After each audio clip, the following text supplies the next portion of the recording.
nuclear options change the which in some ways would be better, because then we never have to again deal with mirroring code and then say, oh yeah, we actually want to They're going to be like, not it, not for Mexico. Yeah. I don't. Yeah, that's a bummer.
Oh my gosh, is this a show?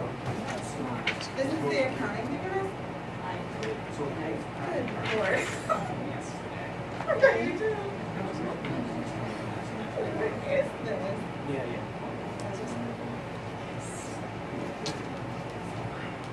Yeah. Well, we're calling to order the select board regular meeting this Wednesday, August 7th at 6 o'clock in the town office meeting room. We do have a quorum. We're joined by manager Sharon Jackson and clerk Jessica Grover for the minutes. If you would please stand and join me in the flag salute, pledge. I pledge allegiance to the flag of the United States of America and to the republic for which it stands, one nation, under God, indivisible, with liberty and justice for all. Okay. Number 3, public comment. We welcome everybody. If you had a chance to sign in, there are, I believe, extra agendas if you wanted to follow along. Is there anybody that has any comments that they wish to share at this time? Okay, we'll continue onward. I do see some persons in the audience for specific items, so we'll ask you to present or talk at that time when we get to those items. Continuing on, any adjustments to the agenda? There are none. Continuing on, public hearings, there are none. Action on the minutes. Action on regular select board meeting minutes from July 17th, 2024. Are there any amendments?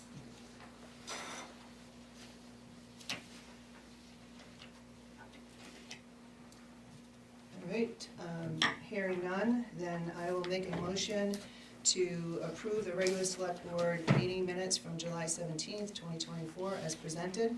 I'll second. Any other comments? All those in favor?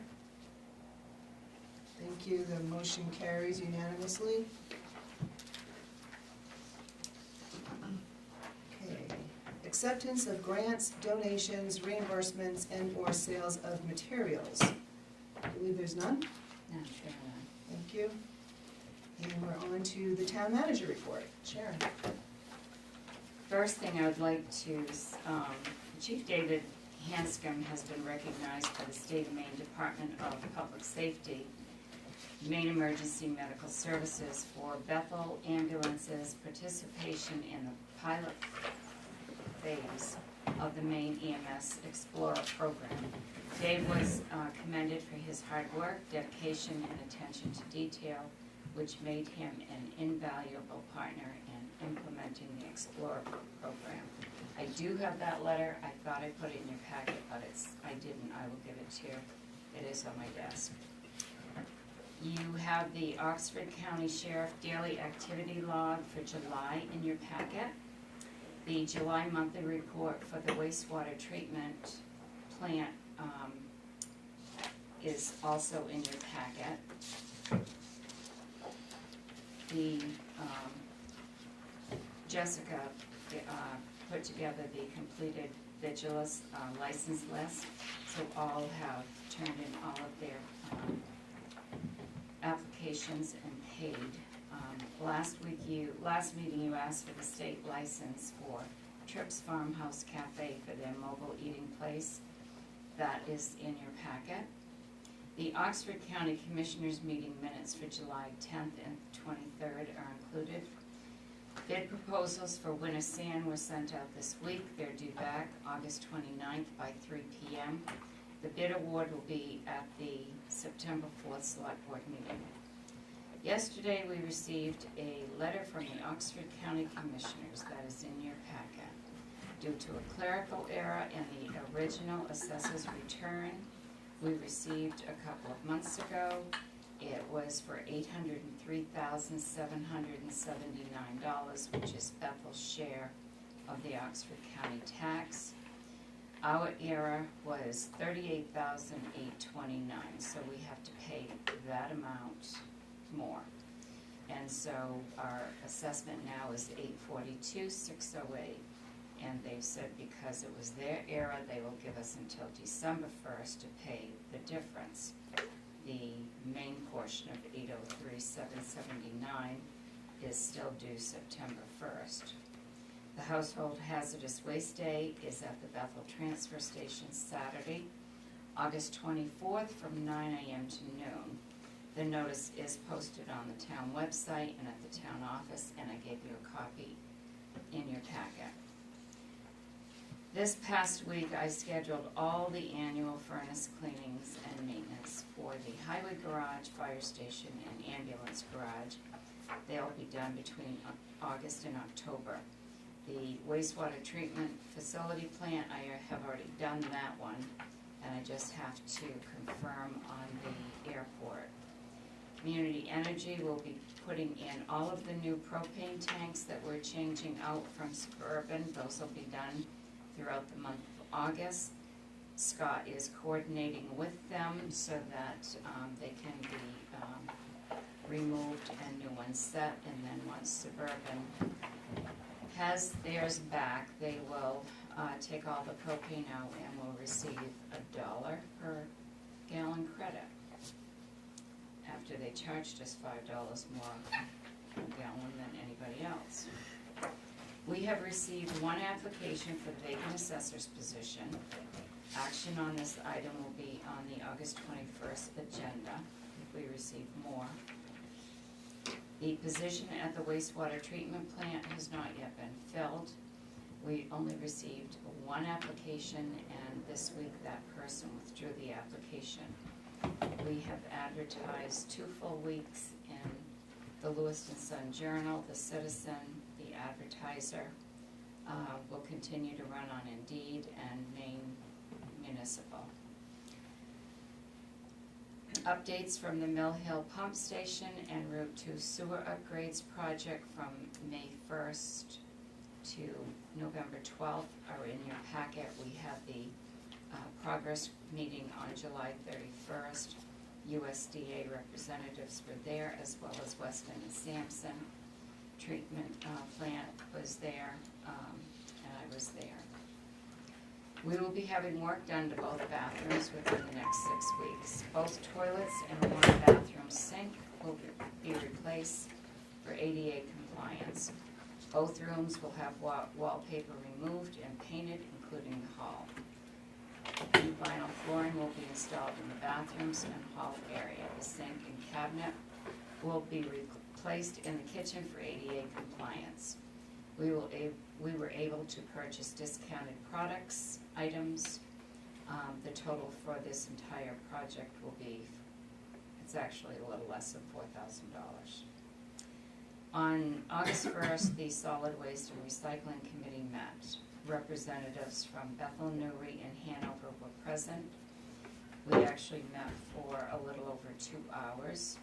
We discussed the interlocal agreement dated December 19th, 2000, Casella's annual contract, which runs from July 1, 2024 through June 30, 2025, the scale proposal with all installation costs, monthly billing and changes, sticker requirements and fees. I will be putting together the committee recommendations and submitting to all 3 select boards to consider a time frame for 3 major areas that we want to address first. Those will be the stickers, billing changes, and some language changes to the tri-town agreement. I will have that information for the August 21st meeting. Thank you. Thank you. Does anybody have any questions? Randy, the fire station, is that furnace being taken care of too? Yes, I didn't say that, did I? No. No, yes, I scheduled the fire station, Yes. the ambulance, and the highway garage.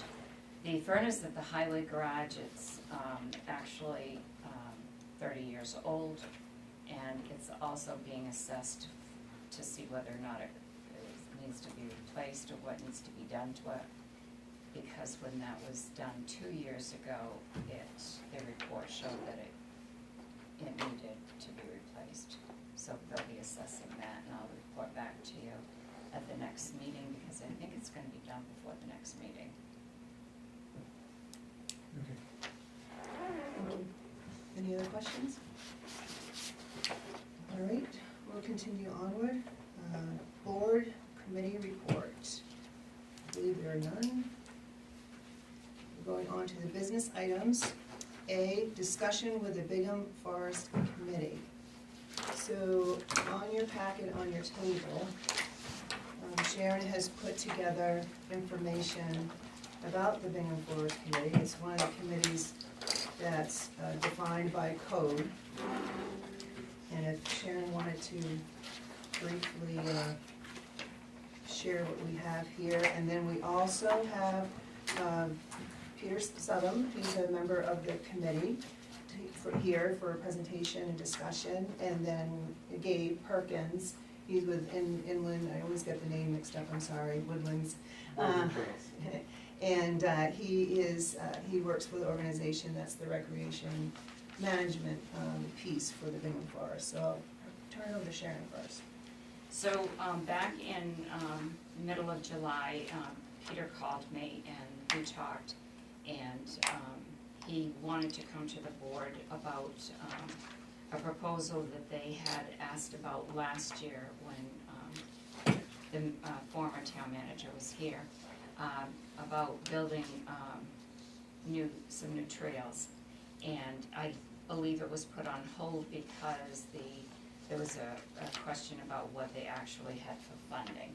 So that's what the email shows here. And he also included a copy of their minutes from the June 20th, 2022 meeting. So it was 2 years ago. Yes, it was 2 years ago, for what they wanted to do with the trail project. So I've actually been working on the Bingham Forest information since I've been here. Not steady, but in between everything else. So what you have in front of you is a spreadsheet that shows since 2011, and I've color-coded it to, that works good for me, to show you the categories of the revenues and expenses. So there had been a spreadsheet that had been done of revenues and expenses when I came here, but those had not been identified in the town's accounting system, just on a spreadsheet. So that's what I've been working on. So this will show that as of today, with two amounts, one revenue and one expense that are due to come in, that would be the estimated taxes for Newry that we pay, and the Sunday River lease payment that we receive.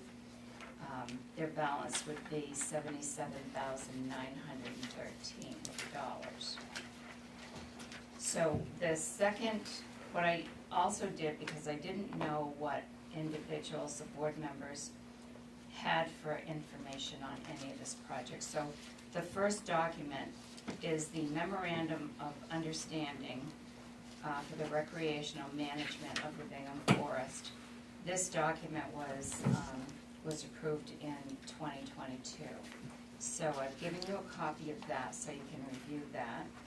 The next attachment is the amendment to the lease agreement. So this has to do with the agreement, the original agreement from the Bethel Water District to the town on this property. So there's also valuable information in there, and it also discusses the Sunday River lease. So Sunday River pays a lease payment to the town. That started in 2019, and it, excuse me, it expires 2028. And you'll see in there the 19-year lease schedule of payments that are paid to us every year. The next document is the last agreement that the town entered into for the forest products, because if you notice on your spreadsheet, New England Forestry, they do the forestry program for us, and what they cut and receive for funds, it's in green on your spreadsheet. That shows the revenues that we've taken in since 2014 each year that we've cut there. So I wanted you to have a copy of the last agreement, and we actually did that when I was here back in, I think, September or October. Actually, it was November. And then I made a copy of the management plan for the Bingham Forest. That plan was done in 2012, and I did confirm today that that was the last one that's done. So I thought you all should have a copy of that management plan. And then the next item, document that I copied was it was the actual agreement with the Bethel Water District and the town of Bethel and this property here, and that goes back to 2011 when that was signed. So I made copies for the 5 board members, and I made a copy for Peter and for Dave as well. Only because I found all these things, I thought everybody should have the same copies and be on the same page. There's a lot of information in the files, so I had to kind of like consolidate and put all this stuff together. So that's what I have for you. And then I asked Peter and Gabe to be here so that they could ask you what they want to ask you about what they want to do. That sounds great. Can you just review quickly again how the money works? Sure. What about me?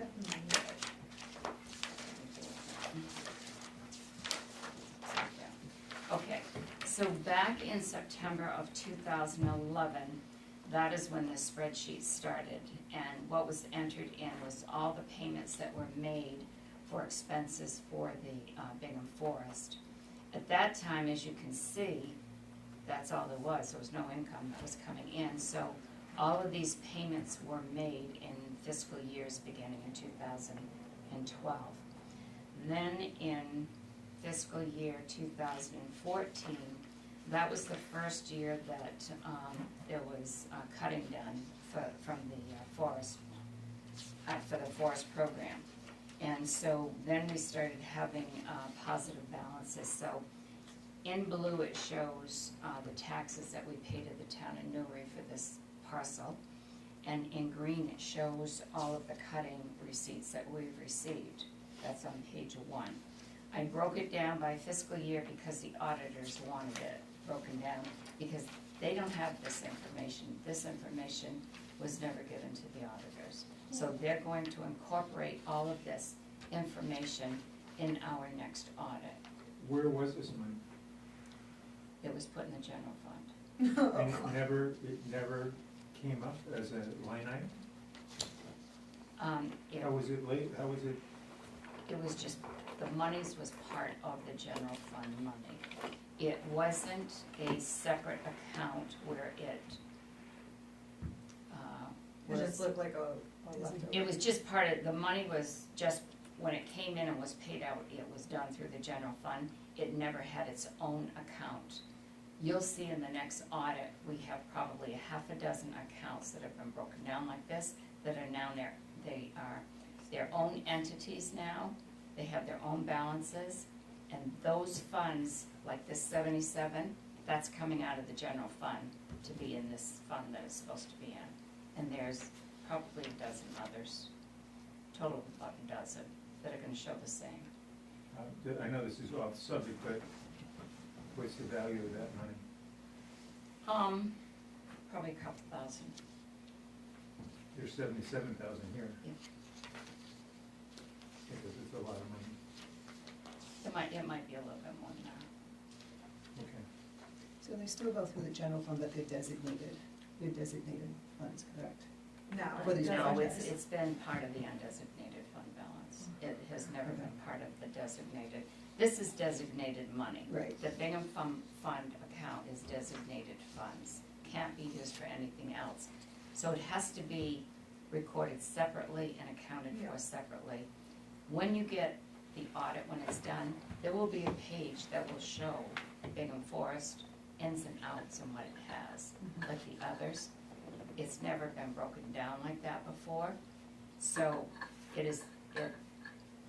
these monies will now be pulled out of what was recorded as undesignated, and you'll now see a line that will be designated funds. This will be part of that, and they all have their own accounting sheet for it. Got it, thank you. Thank Also, you. also off subject, but do we know when the auditors coming in to do other part of this? No, I did speak again briefly this week. They've got, the short audit is done, that's what was in the town report. But this and a few other things like this are what the holdup is Yeah. for getting the At least complete it's getting audit. time. And the reason it's like this is because of the directives and the consent decree and the various Yeah. agreements, that's. The designations. All right, well, thank you for that. Okay. So, welcome Gabe and Peter again, thank you, we'll let you take it away. So it shouldn't take long. So it's actually 2 years ago, and we included those minutes in the packet. The Inland Woods and Trails, the Bingham Forest Committee. So the Bingham Forest Committee is a committee, and it makes recommendations to the select board for action. So we can't actually, like, say, oh yeah, we're gonna spend money on this. It always has to come back to you guys. And that was done, it used to be an authority, like the old airport authority, but we changed it a bunch of years ago. Because we weren't doing very much, to just be a committee, which is fine. 2 years ago, we voted to give $20,000 to Inland Woods and Trails to build a hiking trail in the Bingham Forest. So that's what we voted 2 years ago, and then funding got very confusing, and Natalie at the time was like, you don't have that much money, and I was like, I know we do, because I know we've done these logging projects over the years, and I know that the Sunday River lease money almost offsets the tax money that we paid in Marie. Not quite, but and then, so all the logging proceeds pretty much are actual proceeds. We also have a payment every year to Inland Woods and Trails for general management for recreational management, flagging existing trails, other things like that in Bingham Forest, and maintenance of existing trails in the Bingham Forest. So this is a new trail that we'd like to build, and I'll let Gabe describe the trail so you know what it involves. Sure, thanks. It's a hiking trail, an intermediate loop hiking trail that would leave from the existing Bethel Community Forest, go up to the top of the Sunday River, go up across the ridge, and then come back down into the forest, 7 or 8 mile loop trail, all told at the end of the day. And this is, yeah, it's just something we've wanted to put in there for a while. It connects to an already existing hiking trail in the Bingham Forest that was authorized by the Forest Authority and the Select Board. Is that Cascades Trail? Yeah, 2019 maybe, 2018, as part of our regular expenditures for our management. We use the proceeds from that to build that trail. So yeah, it's your standard width hiking trail. I don't know. With 8 feet tall, 6 feet wide in terms of the corridor clearing. The finished treadway is 18-24 inches. Travels through beech forest, up along through a rocky section. It skirts the logging that's occurred over the past 2 winters in every instance, and will not coincide with the logging as it returns. I think of it as a counterclockwise loop from east to north to west and back south. Do you have a map, Gabe? Let me see if I. Yeah, not on me, and it's not in the report It's not, okay. either. I can produce that for you pretty easily. How long will it take you to do that trail? We won't finish that until sometime next year. Okay. Yep. And when would you want to start that? Well, we've been using non-Bingham Forest Authority money to initiate the work already. Okay. So we've kind of started, but we're at a point now where we've run out of that. Yeah. You know, we came to this idea 2 years ago, so now we're kind of ready to go again. So we'll work on it over the fall.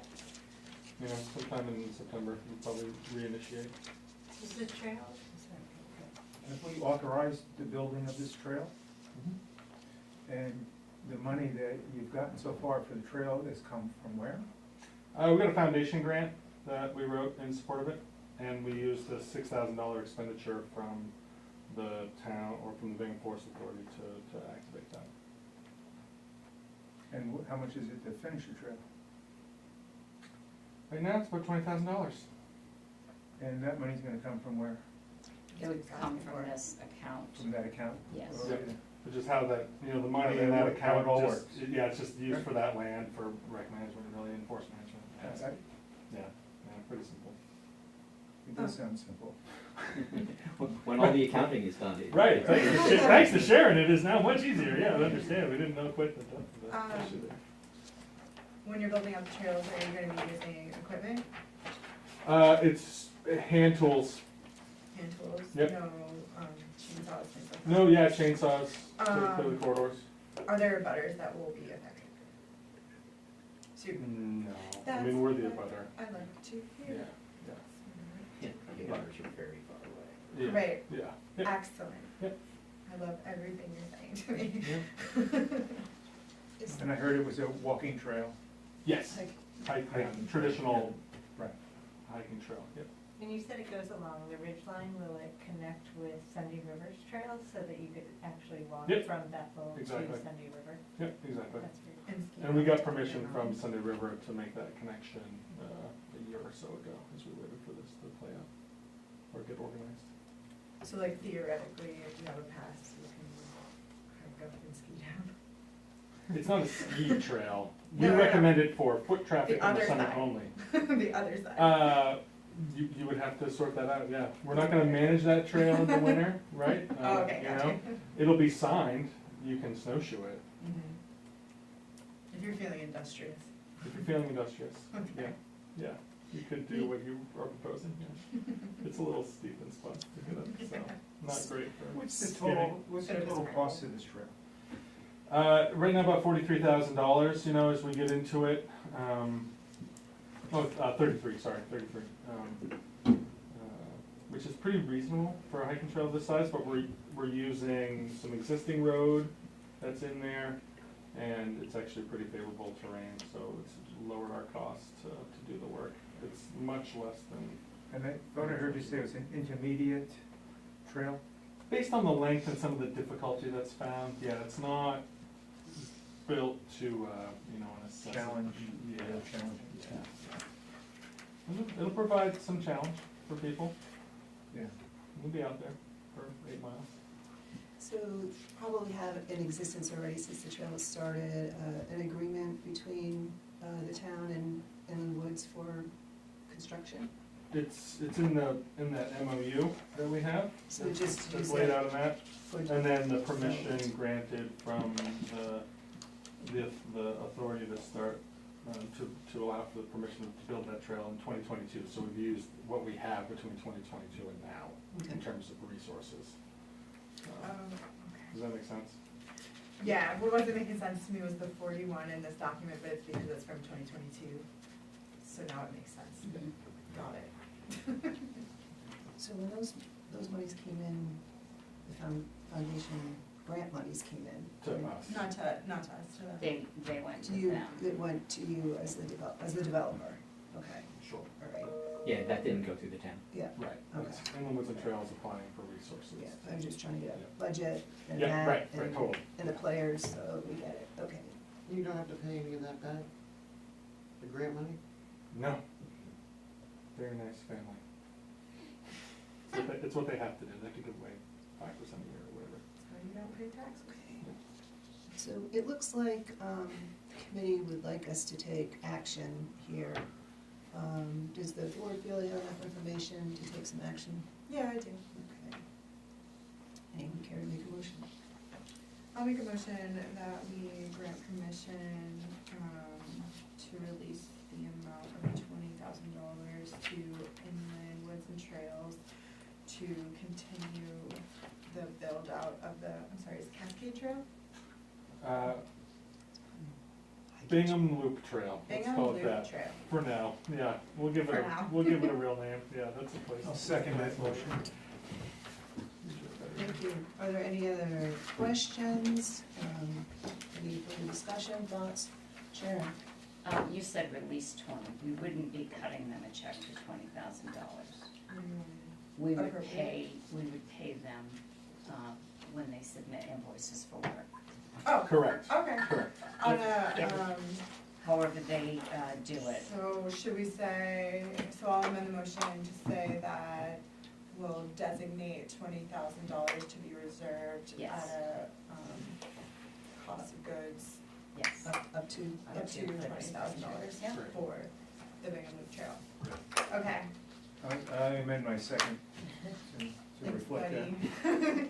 And we discuss it one more time? Yes. You're saying the 20 grand, will, as far as the information you have now, finishes the project? As far as the information we have now, Okay. finishes the project, yeah. We keep losing trail crew members because they keep going back to college. So our resources are in college. Yeah. And when are your meetings? When are you? Inland Woods and Trails, For the Bingham Forest Committee? we meet as needed, so we only meet, When requested. yeah, we only meet when something like this comes up and we have to get together. We'll be probably meeting soon, I'll try to get that out ahead of time so it's on the calendar, but it's, Oh, that'd be great. now that we have the accounting done, we need to meet and just bring everyone up to speed. But the turnover on the committee hasn't been large, and we generally only meet a couple times a year. Okay, yeah, that'd be great to get that information shared, thank you. Yeah, I think you were, I saw on the, I was you at were at that one. meeting. You When I were knew at about this it. one. Yeah. You were at Yeah, this yeah, one. at that one, yeah. So I usually try to loop the town manager in when I'm planning that meeting, Right, so that right, people and know. we can post it. Yeah, so it needs to that'd be awesome. posted. Yeah. Yeah. Right, yeah. This is gonna be more, they wanna do logging for a couple more winners up there, so we're gonna renew that contract with the logger. Okay. Thank you for sorting all this out, Sharon. It's so good. Yeah. It's really, Very helpful. really, It's very helpful. really helpful You're so work. dreamy. So any more questions or discussion on this? We're ready to vote? Okay, all those in favor? Oh, I get to vote too, yeah. And, all right, it passes unanimously, thank you. Thank you, guys, for Thank your. you. By the way, thank you for what you're doing. Yeah, Thanks- come thanks for a hike. for your Anytime patience. anytime you wanna go for a hike, let me know, we'll go, yeah. Take a UTV even. Okay, all right, we're on to 10B. Action to approve the renewal cannabis application for Stone Moose Adult Use Store located at 22 Sunday River Road. And I will move that item. I'll second. In your packet, you have a copy of the application, and the code enforcement officer has supplied a letter, and in my interpretation, I believe that she's saying everything is in order. Any Yes. questions, any discussion? Hearing none, all those in favor? All right, the motion passes unanimously. And we have, and Mike's here representing his application. Thank you, Mike. Next, we have 10C, action on the street closing request by Gould Academy. In your packet, we have the request. And I will move approval for street closing request by Gould Academy. Second. There we go. Thank you. So discussion? Have Questions? Have they done this before, or is this new? Yes, Scott said they have the past few years. Any other questions?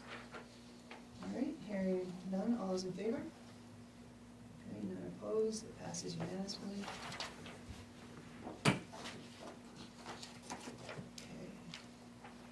Okay. 10D, action to accept the resignation of Jody Everett from the planning board. You have her letter of resignation in your packet. I move acceptance of the resignation of Jody from the planning board. I second. Any questions, discussion? All those in favor? The motion carries unanimously to accept that. I do have just one question. She shared that she believes her term would have ended in 6 months.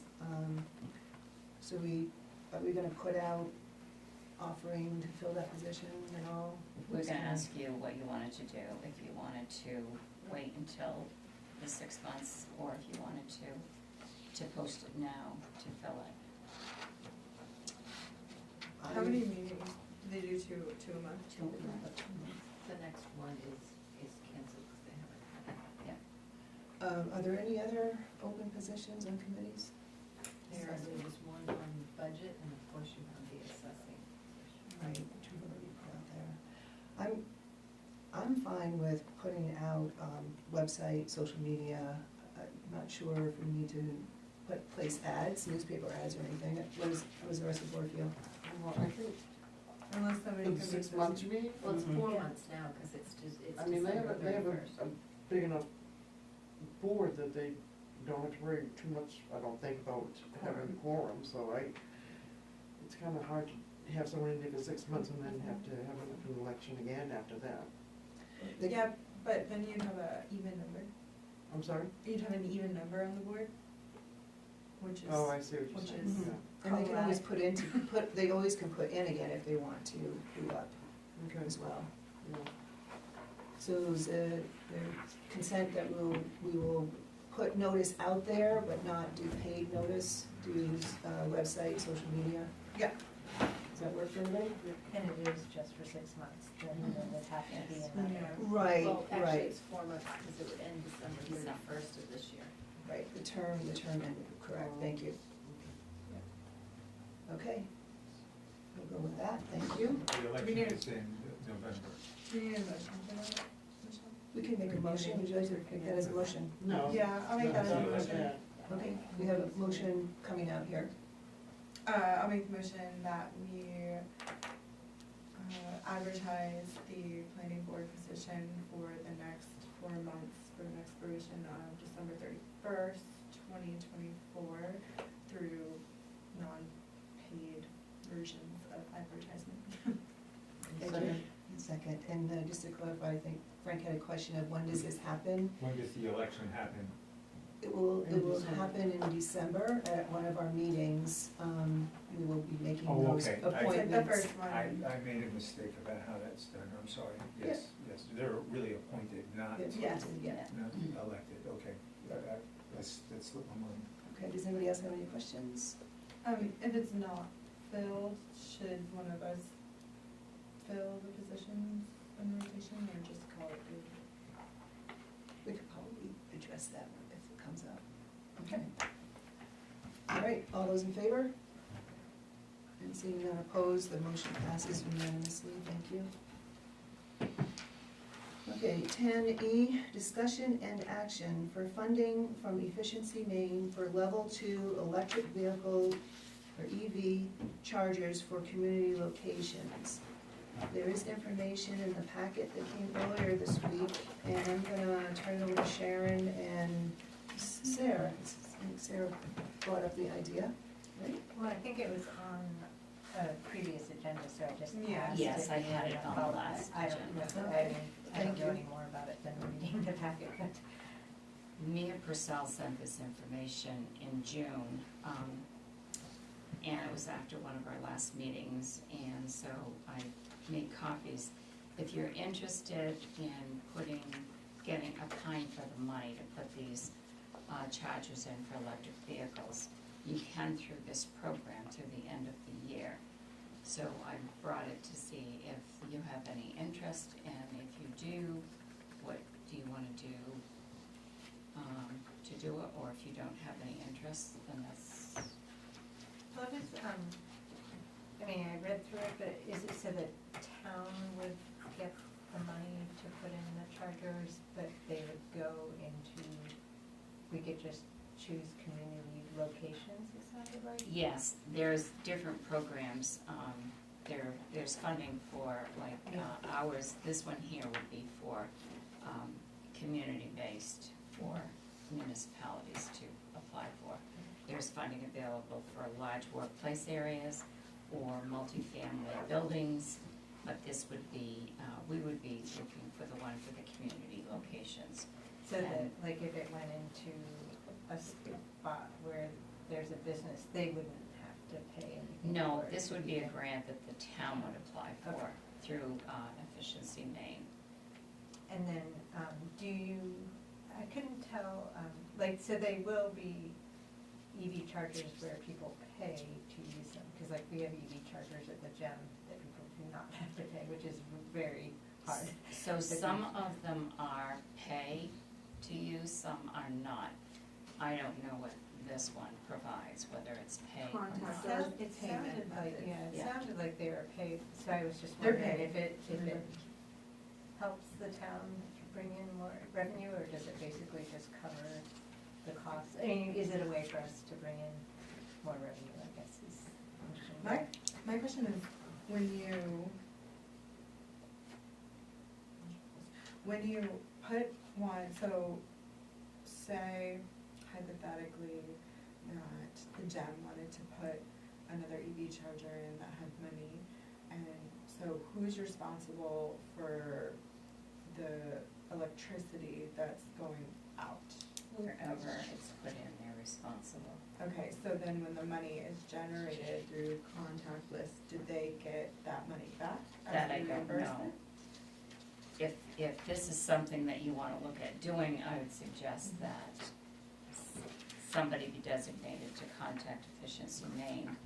They will tell you exactly how the program works and answer the questions, and I can also say that CD, so Center for Ecology-Based Economy over in Norway, did reach out to me to get some contact information for a couple people in town, and I sent that information to them, so I think they already like working through this program within this community, so maybe it's not necessarily us having to go ahead with it, but check in the CV and see what they're doing and see if we even, so we're not double working. Yeah, I think I think the gym got contacted and.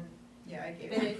it- I gave it, I'm sorry. So, no, it's fine, I have an electric car, so, and I think there is a need in town for more places Yeah. to charge it. People are saying it's very hard, and if we want those people coming to Bethel to bring us business, I think it would make life easier to have more chargers in town. Sure. We have 6 at the gas station across from the Good Food Store. Those Yeah, are all 6. Tesla chargers, so, I don't know That's if they not- all are, That's but. not the They- same? They are all Tesla. Yeah, Tesla chargers Yeah, do they're- not work, they only work on Teslas. Okay. I think they are working on getting Fancy. some Ford vehicles that are, I think that the plan ultimately is that other cars can hook it, but right now only Teslas can hook Okay. Tesla charge, So it's just the job. Hanging out. Yeah, No, there's like 5 other places They're in in town. the museum has, Yeah. but they're not,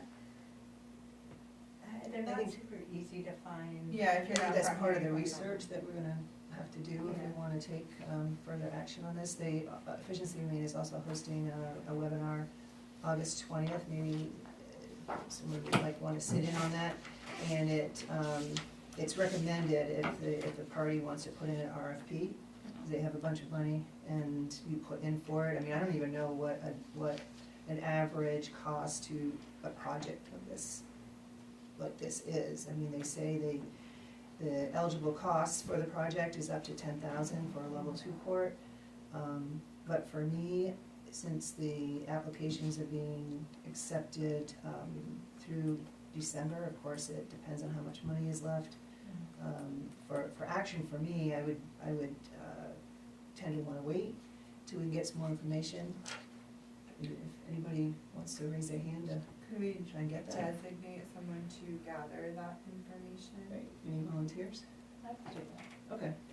That's Perfect. fine. I can't attend the 20th meeting, the meeting on the 20th, but I'm happy to reach out When to do you the. go, the 21st? Well, it's August 20th or October 24th, Yeah, but I was worried and it's a that- webinar. Yeah, Yeah. I mean, I can definitely do the October one, I just didn't want them to run out of money by then and not. I don't be think around. they're And you mentioned, your Conservation Commission. Mhm, Yeah, That might be- Maybe they would yeah, want to participate in that with Okay. you yeah, in the webinar. okay. Also, my husband just, I think it was one of these grants, got one of these grants for Sunday River and did the whole project, and they have EDs up there, so you could ask him the ins and outs of the financials. Well, that's what kind of my question, because like, I think CB reached out to Wade at the gem, and I think Wade is hesitant because he thinks it's just another expense for the business, but if it's gonna be paid If for it's by the feeding. town, I think that's a different story, so. And there's different types. I think Yes. we're gonna learn more through the webinar, Yeah. because it seems to be different types. Okay, I think the action that we're taking now is thank you, Sarah, for taking this on and whatever resources you can use to get more information for us. And we'll just take no action at this time. And once you have the information, let Sarah know, Should we Sharon say- know. Should we say Sarah and the Conservation Committee? Sure, So you can, they delegate if they you definitely need to. wanna, they definitely wanna be They want a involved in that task? kind of thing. Yeah. That was our last meeting, is like, how can we have it? What do we do? So that would be perfect. Great. I need to clarify that the meeting is on August 20th or the 21st, because it says the 21st here, and the 21st is a Wednesday. That's correct, the next Oh, the that, select board the meeting is on August 21st. 21st, but Okay. here there's webinars offered, and the first one in this Okay. packet says Okay. August 20th. Right, yeah. And I could probably get somebody from the Conservation Commission, other than me, to attend that. Thanks, Sarah. Great, thank you very much. Okay, continuing on, we now have 10F, discussion and action, discussion and action to cast your official vote for the nominees for service on the Maine Municipal Association's Executive Committee. I thought we voted that we weren't gonna do that last meeting. That was a legislative, Oh, That was was, Committee. that was a different one. Okay. yeah, and this was in your packet as well. I don't know if- Is it on page 2? What did you say? Is there Yeah. a page 2? I thought that was mine. This One is and- page 2. You don't have page 2. Nobody does. That's okay, so, I do have, have an interest in this, you'll see on the ballot, my name on it, the last page, On the last page. on the Yes. last page, so this is, Your page too. That's right. You guys know my Luckily, background. we know your specifics. You know my specifics, right. So, annually, they have, positions I don't open. have page 2. That's why I'm Oh, okay, so I have another page too, this isn't the one. Either Yeah, that's the one. way. This that's is the one, right, Oh, right there, yes. Yeah. I'm sorry, but they. but you're on the ballot. Yes, I'm on the And ballot. they have a copy of the ballot. And they have a copy of the ballot, Yes. so at least you can see the names, and there's 3 positions open, and 3 members, including, 3 persons, including myself, have been nominated by the nominating committee for the Maine Municipal Association. And, Cool, I make a motion that we, so are we voting? This is a vote, official vote. We yeah. cast an official vote for Michelle Cole, select person of the town of Bethel for the Maine Municipal Association Executive Committee. Yes? great, thank you, and there's 3 open positions, and there are 3 nominees, so you could Oh, complete the ballot if you would like to. right, Make I, a motion to vote for all 3. I'll vote for all 3. They seem good. You're gonna close out, turn it into, right? I think we'll have We one. will fill it out and Jessica will send it in tomorrow. Ooh, now I get to And see what you're We doing. don't have to vote, is that? Who made the So, second? we vote as a board, and because it's a town ballot, it's a municipal ballot that gets sent in. So we have a motion on the table and a second. Do you have any? Second. Right, did you make the second? So he cracked it. I David and I don't did. know. Okay, I made the I'll motion. second it. okay. Sarah. So, what position are you going for? It's A member. the executive committee. You said there was, 3 positions, okay. There's Yeah, 3 3 People on 3. openings. and 3 Yeah. running. Yeah. So you'll vote for all 3. Any other questions? All right, all those in favor? And the motion carries unanimous. And that does include the vice president too, right? Oh, you know what, we made the motion for the committee members. Yeah, that's true. Do you want me to amend? Yeah, if you want to amend. I'll amend my motion for a second time to include the nominee for vice president. Is president? President. You got it. Vice president, on 1-year term for the executive committee. Thank you. Where do you have to go for this? Augusta. Augusta. Who was the And second? I will Okay. amend my second too. Okay. Sometimes I think I'm busy and then I think about Michelle's life and then I'm like, I'm doing Well, okay. I'm hoping to learn and grow and be able to bring back information Yeah. to Bethel on it, so. Thank you for that support. All those in favor of the amended motion? Okay, no opposed, so the amended motion carries. Thank you. I certainly will. All right, fellows. Wait, I'm not sure anymore. Okay, we're going on to 10G, discuss ordinances being reviewed with the Ordinance Review Committee, ORC. We do have a list in our packet, and we have a couple of ORC members here. You guys, we'll turn it over to you. So what, I'm sorry, what information did you need? So we have your memo, didn't know if you had anything else to add to it. We'll take each item as it We don't is. have a copy of You sent me the email. that. I know, but I'll get Okay. one. You on can a different email. That's okay, you can have I'm sorry. you have a copy. You don't need a copy. You No, can, you can use there, that. we'll keep it like this. and then it's back up. Thank you. That makes life easier. Beautiful. So the first one is food trucks, and it's noted originating from past year's select boards. Food trucks are excluded from site plan review, but there is a desire to have more enforceable ordinances relating to them. Yeah. So wondering what you had in mind and outlining or what? So there's a lot of state legislation around it already. So our question was mostly, do we need anything in addition to this? The main thing that the state points to is getting a permit from local towns and stuff. I don't believe we have a permit for food trucks and stuff that are coming from out of town and that kind of thing. This is all on public land and that kind of thing. If it's on private land, they can do whatever they want, basically. Well, they still have to meet the state Yeah, codes. yeah, for of food trucks. and food truck codes. Right. State level. Right. So that was the main thing that we were finding. We haven't really been We just started food kind of trucks. like plugging them once in a while on that one. I have a That one- comment on food trucks. Yeah. Mine too. So I used to work in a food truck, obviously, and I think the one thing that would affect the town regarding the food trucks is the disposal of the gray water and whether it's a self-contained system and or a drain out system, and if it's draining out into, where it's draining out into, I guess would be rather important. And if it is draining into, say, just like a sewer valve in someone's property or something like that, just making sure that there's some type of grease trap inspection. But the victulars is supposed to cover that.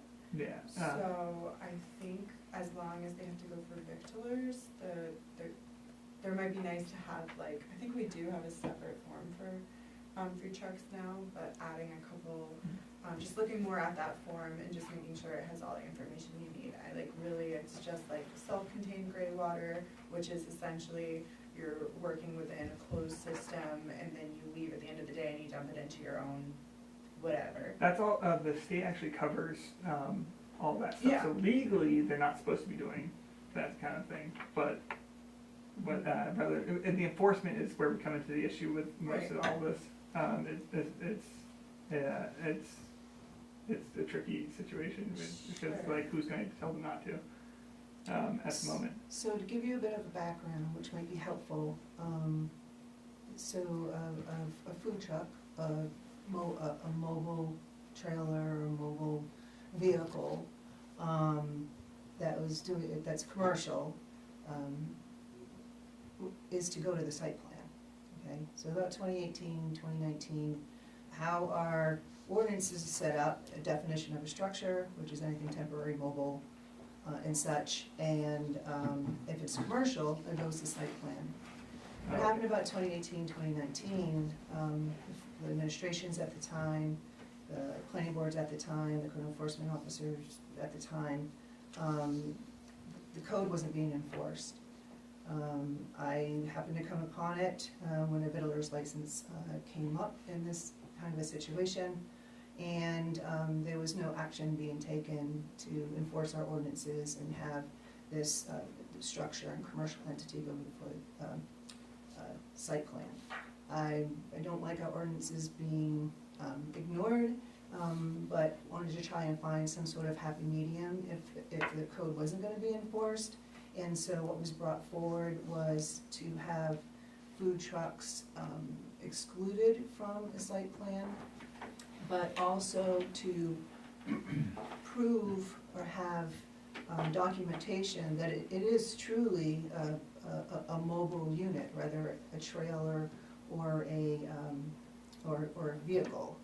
And because if it's not, if it's more stationary, that kicks in other stuff. So to have evidence that that's really what they are, and then also to have evidence that they have their state mobile food license.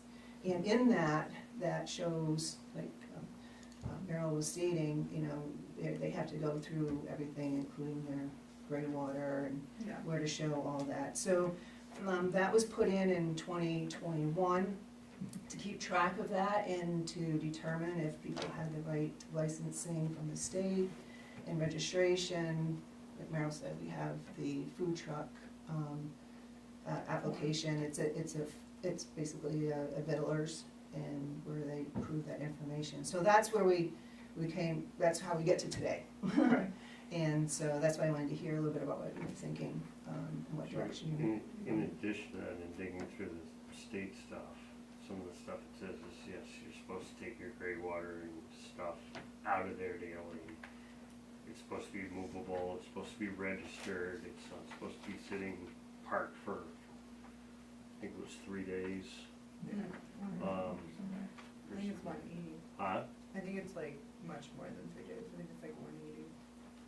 One what? The state One stuff I what? think is pretty 180, which strict. 180? No, it's not 180 days, you can't, Oh. it's stateside was strict, and I don't remember right off the top of my head, but it was somewhere in that 3 to 5 days that can't be just parked for a summer or a year. Well, Maybe on a street, but on property, I think it would be different. So So- to kind of further I this, can't remember, to kind of honestly. further this along, perhaps you can prepare for us a little bit of an outline as you guys talk a little bit more about it, and to give us some direction or indication of where you're going. And I would take some consent or action from the board here. What are your thoughts? Do you wish for the ordinance review committee to pursue taking these I types have of a steps? comment. Thank you. My comment is this: food trucks come into our town and do business wherever they want to. They roll in, they open their doors, and they're open for business. We have competing businesses in town who are here 12 months out of the year, day in and day out, who pay taxes, who have trash receptacles, who have restrooms, who have a presence in town that offer a full gamut of services and in staffing and a whole variety of things. So these businesses support our town year-round. So they now have to compete with businesses that come into town and just kind of show up when it's good and they pull out when it's bad. And our residents get hurt from that. The people who work at these different businesses, who their income is affected, the business owners, and all the people that do business with that business. That is one of the few businesses that has that. The other businesses, you can't put up a pot shop on the side of the road out of a truck. Just can't do it. So I think that in our ordinance, we ought to be thinking about how we support our townspeople who are here year-round, who are supporting our town year-round, and we ought to have a little thought to that. In fact, I think we should have a lot of thought to that. All right, thank you. So it sounds like you would want them to continue some work on this Well, area. When the ordinance comes out, you'll know what I'll be looking for. Yeah. Okay, so. it'd be Any quite- other thoughts of action that you wish to take? Would you like the ordinance review committee to kind of take the next steps to explore this, do an outline for us?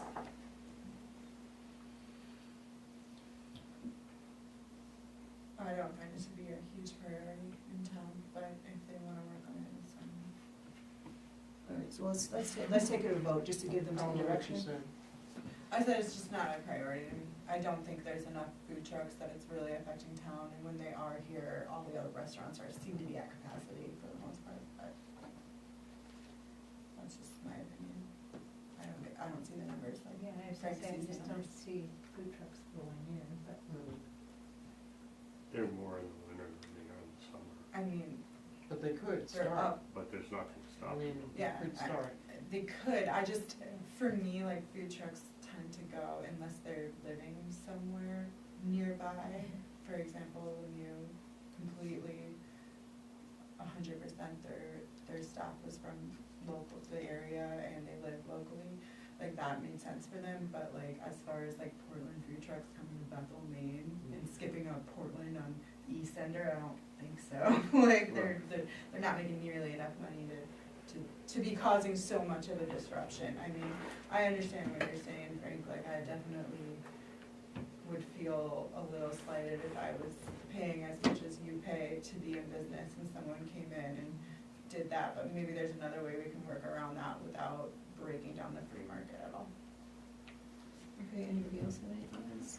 So just to, again, to give some direction to ORC, and I think the next step would be to learn a little bit more about what you're looking at. Yeah, And come back to us. I have the state guidance on, they call it like mobile, eating place operators guide, but it like has all the like state stuff that we were looking at and kind of basing our decisions off of.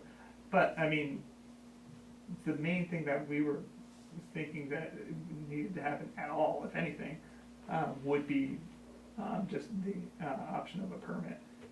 But whether or not that actually needs to happen is more, it's more up to the town. It's not really up to us. So I'd like to make a motion that, ask you to kind of outline that all, and then come back to us. Okay. So we can then consider, if we take any further steps, after that. Okay. So I make that motion. I'll second. Discussion? Yeah. I think at this point, the ORC really needs to have a better guideline as to whether or not you really want them to work on this, because like in the past, things have been worked on and spent a lot of time on, and then the select board says no. Mm-hmm. So, let's do it the other way. Let's say, yes, you want them to work on this, or no, you don't want them to work on this. And I think it's even, it's more even for us to discuss it if they're gonna work on it, but if they're not gonna, if they're gonna work on it and then we're gonna say no, it gets pretty But what's discouraging. So that's why just taking it Yeah. in baby steps. Yeah. We were telling them to get more information, but we don't even know No. if Or She's just asking for just like an an outline, overarching, like what is the goal of this ordinance? If we know some goals, then we can say, yes, we agree and we align with those goals, or we don't. if it's just a permit, or if there's some performance standards, you know, I don't know. So, right, exactly. And then we would take the next step. I think if we work hand in hand, they're an advisory group to us, and we work hand in hand and not get it to the point where, It's complete. where it's complete. Don't do that. Well, I can And- tell you right now that the performance standards that we were thinking about was just keeping to the state stuff. We don't want to interfere with people's businesses. We were just, the permit end was just to like make sure that people aren't setting up shop for 180 days, like on a sidewalk or something like that. On like a public sidewalk? Right. Oh, okay. Because like if it's on private land, It's fine. again, we don't. So, But again, we're gonna have to specify that. again, Yeah, if we you have to can, if you relook can at the outline that, I right-of-way think and it would give us all Yeah. something. Yeah, And- that's and- totally And then, agreeable. and then bring it back, and we'll just do it in baby steps, because definitely we don't wanna waste anybody's time. Yeah, that's totally But fair. you, I just wanted you to. brought this forward, and, we wanna give you the opportunity to. Yeah, and like I said, we've only worked on the food truck part for a couple of Once meetings in a now. while. We like bring it up every once in a while. We're like, that's a big subject. And then we push it off. Well, thank you for that. Does anybody else have any other questions? All right, seeing none, all those in favor? And hearing none opposed, it passes the motion.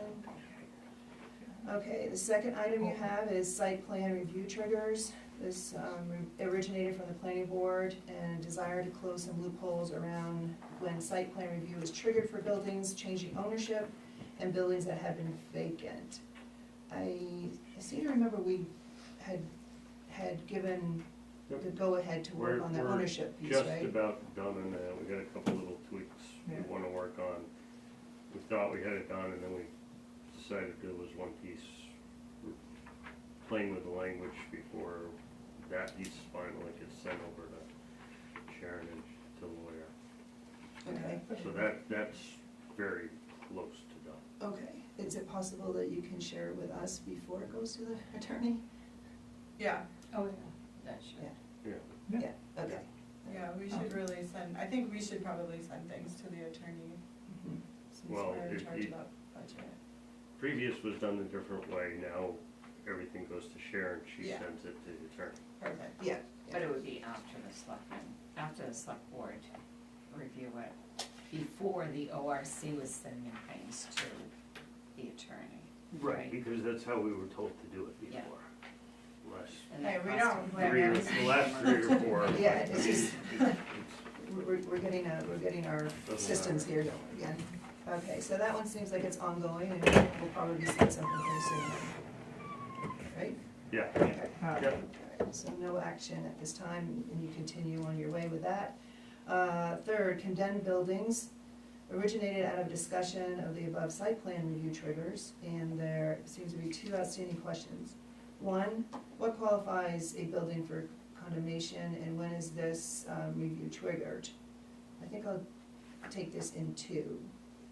I would offer this out first before talking about it, is I believe the state has some regulations in regards to Yep. nuisance and dangerous buildings. That was actually, I And think, I believe, we've been looking at those Yeah, and Norway has seeing like a how much training. of those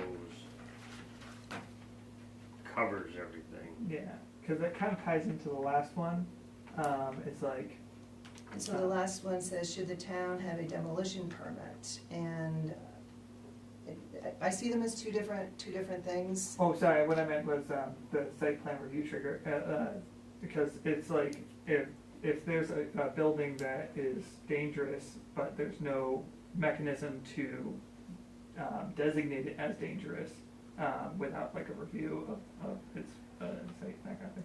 It, That, I mean, the site plan review is Yeah, more there it is. businesses and stuff, but, it came from two major issues pushed this originally back in the day. One was Route 26, and the other one was,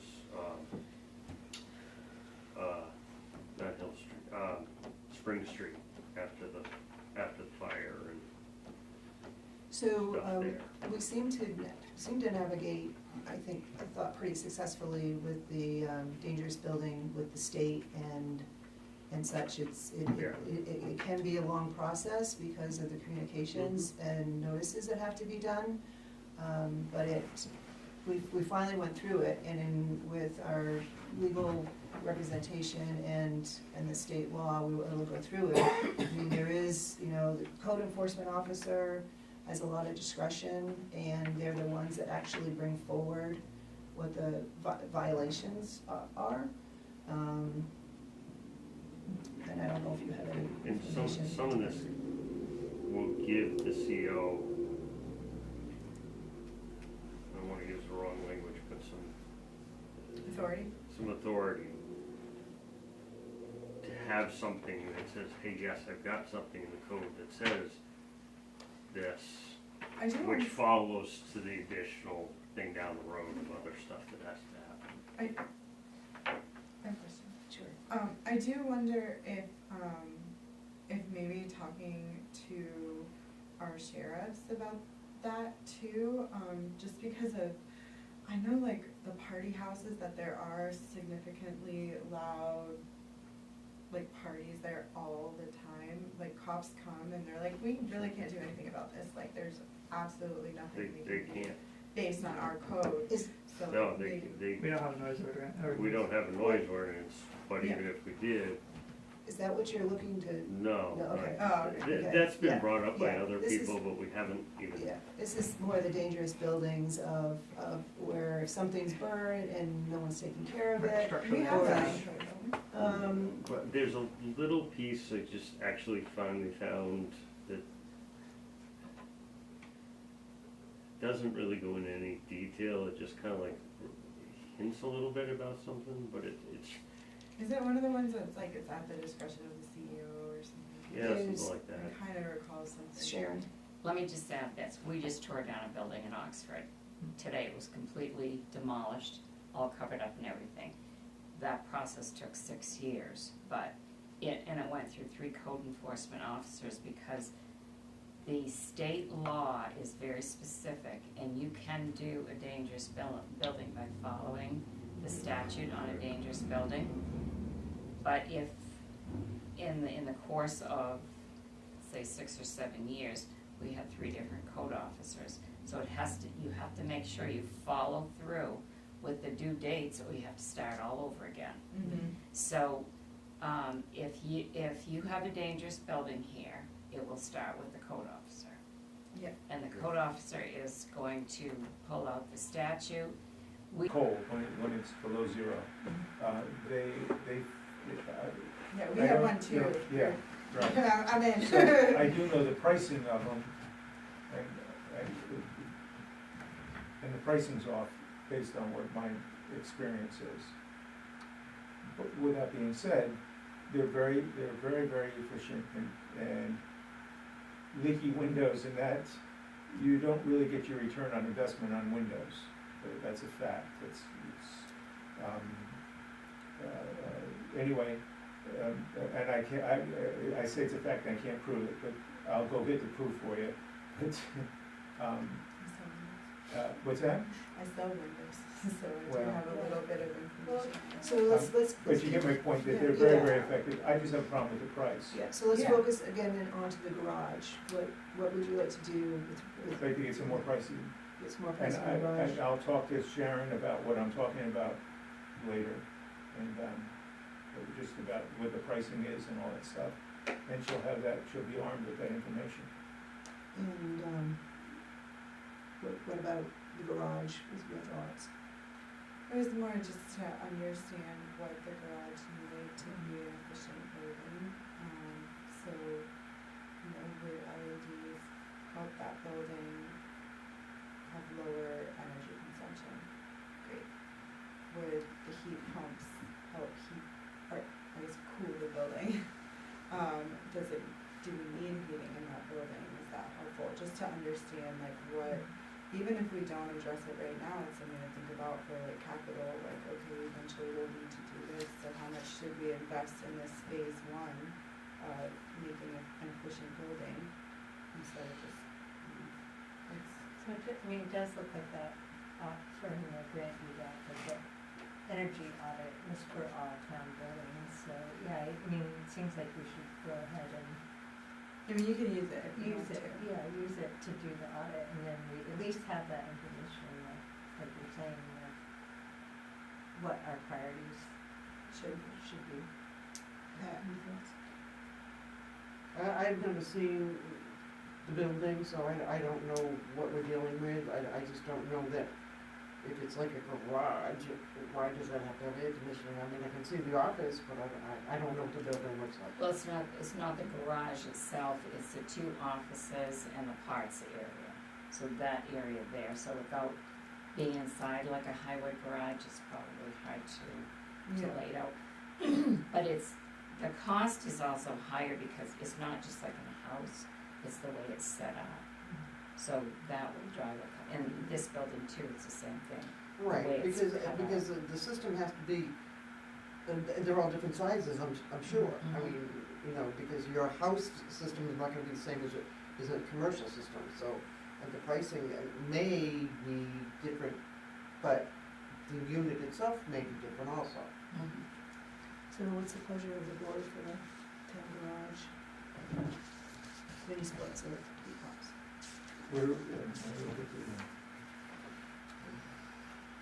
Is this a discussion, or is this a? Well, an just action? looking to, see if we wanted to take action on what you have in front of us, if you wanted, further action, and if you do, how do you want that action? Sharon, do you have an opinion, since you spoke with Scott about this? So what I have is two bids that are comparably the same. I'll wait till Scott gets back from vacation next week, and I can see who else the bids for the garage, for the heat pumps can go out to see if there's any other bids, that we can obtain other than the two that we have. I'll second that. No, mover, she said. Yeah, She mover said, so, I'll second. And there's a second. okay, any other questions? And this is for, again, the garage. All right, seeing none, all those in favor? I don't see any opposed, so the motion passes to bring back further numbers. Thank you, and we go right into discussion and action on the reproducing mini split or heat pump proposal for the town office, submitted by Field Electric. Turn it over to Sharon again, and we do have two bids. So for Field Electric, their cost for the system is $24,041. For the labor, they had to break it down separately for the way they did. for efficiency main was $99.21, total of $33,962. Because of the age of our heating system, we would qualify for $1,200. That would be it, off the only amount off the 33. So I also had, the proposal that I had Thompson Refrigeration give me back in June, to see what they could do if we had heat pumps, and I gave you that proposal as well. The cost for it would be $24,770. That is equipment and installation. So, I'm sorry, you said 27? $24,770. For everything? Yes, for, I gave you a copy of that. This is everything. You can look at that. My only question is, comparing the units between the two companies, and I'm seeing a little discrepancy, I think, but I'm not quite sure. I know they're different brands, both of them. I mean, like, there's 30,000 BTUs as opposed to 36,000 BTUs. There's, And that's, the way I guess I would explain that is based on what the representative felt we would need, the size for this building. They both came here, they walked through, they took measurements, looked at where we had air conditioners, how the building was laid out, and based on, how they do their quotes, they both recommended different things.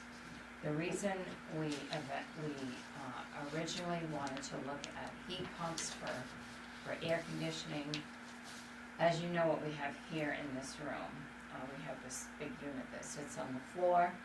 One of those do not work, nothing goes out, so that doesn't work 100%.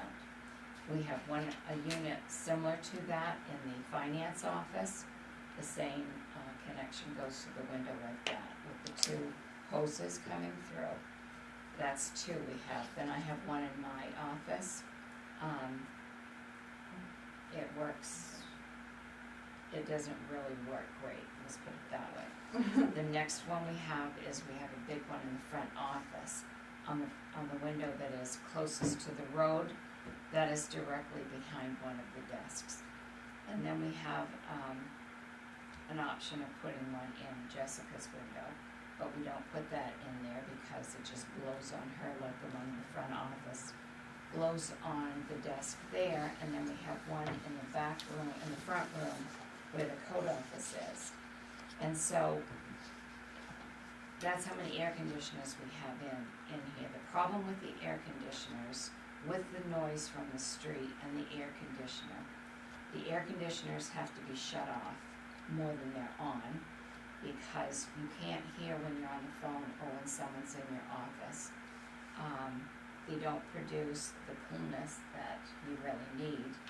And so the front office today was extremely hot all day long because the girls had the air conditioner off. Because when it's busy and there are a lot of customers and the phone rings, you can't hear, so they shut it off, turn it on. I do the same thing in my office. So we thought if we had heat pumps, they would be more efficient, more effective, and we wouldn't have to have all of the air conditioners in the windows. So that's why I met with Brody Thompson, and he gave me that quote. And then I remembered Efficiency Maine, but the rebate from them is not as good as LED lights. So the reason that I believe that we need heat pumps here, we need to replace the air conditioning that we have here with something that's gonna work. It's very uncomfortable trying to work when it's very, very hot in an office building. And it's easier to shut them off because you can't we can't hear, so. Do I think they're needed? I do think they're needed. Do I think we need to have an energy audit to get heat pumps? I do not, but that's my opinion. Thank you for all that. But my question was, who do we believe as far as what units we need? Because there's conflicting here. Yes, I And know. that's the Yeah. difference in the That's what an pricing. audit would help. That's literally the point of it. Well, And- there's kind of two things there. An audit helps to a certain degree, but they would still need to call in a professional for them to put their labor behind, put their money behind them as to, because that was my question as far as, a lot of these things when you put them in as distribution, units work great, but if you don't have the distribution with it, Yeah. then it's, they don't work as great. And my question is if these firms, will they stand behind or reconfigure if there's something with distribution that won't necessarily work? But as far as professionals, I think they've done their BTUs to the best, and I guess we could go That's the after whole them. thing. The BTUs are different, and so Yeah, the that's two affecting the professionals. prices. Mhm. So how do we know that whatever one we pick is going to be the one that's gonna be the right units for what we need? So why don't I offer this? Brody Thompson will come to a meeting and explain his proposal. I would like to have him come here. The way I look at it is, he's a professional that has this business. He makes recommendations because he should know his equipment, and he should know what he's recommending his equipment where it should be. Well, they both should, yes. Well, yes, they both should, but when I look at the differences in the price, I would probably bring Brody in and ask him to explain why he's recommending the BTUs he is recommending. And I'm sure he'll be willing to come in and do that. I mean, also you have to think about BTUs is Oh, is we just saw the sometimes different units. contingent on the unit you're And using, there's so it's like like the brand, like 24 a Samsung, I mean, there's more. 9 BTUs, And that's why I said they 18 all different brands, and I don't know. 15 BTUs, and over here, they're different. Well, It's- that's, they're I two don't think different it- systems, yeah, I don't so think it it's two matters. different, you're trying to take, in my opinion, you're trying to take apples and oranges, one is coming in with apples, one is coming in with oranges, and you're trying to say, why don't they match? They're different. Why are they coming in with oranges and apples, they're both coming in with. Because they Because have it's two two different different products, units, they're yeah. two different products. They Both don't have heat this, pumps. your car does not match my car. They're two different, they both get us I to mean, one place. name brands. But listen, like his engine might need more power in It's- order to power his car versus the engine that is needed to power my car. And that's BTUs, right? That's the whole. So Okay, it might be okay, helpful, it might be, Basically, it's apples to oranges, because it's not a Mitsubishi unit against the Mitsubishi unit. Yeah. Well, there It's- should be a BTU number for this, but like, you need this many BTUs to keep this building this temperature, so. so we're trying to play professionals and we're Right. not Yeah, professionals, right. so, Well, that's why I'm saying, but it's gonna lean on I- us if we don't you're pick the right exactly one. right, we need to get, I think we need to learn why, if we can bring, even just start to understand what it is, even if we don't go in that direction, if we can bring in, is it Brody? Yeah. Yes. Brody. It's And true so he that- can explain, at least from his perspective, and then if we feel we need to go to an audit, or if we need to Yeah, get no, more I'm happy to quotes, have, that's close um, enough to then we can at least try to understand what it is.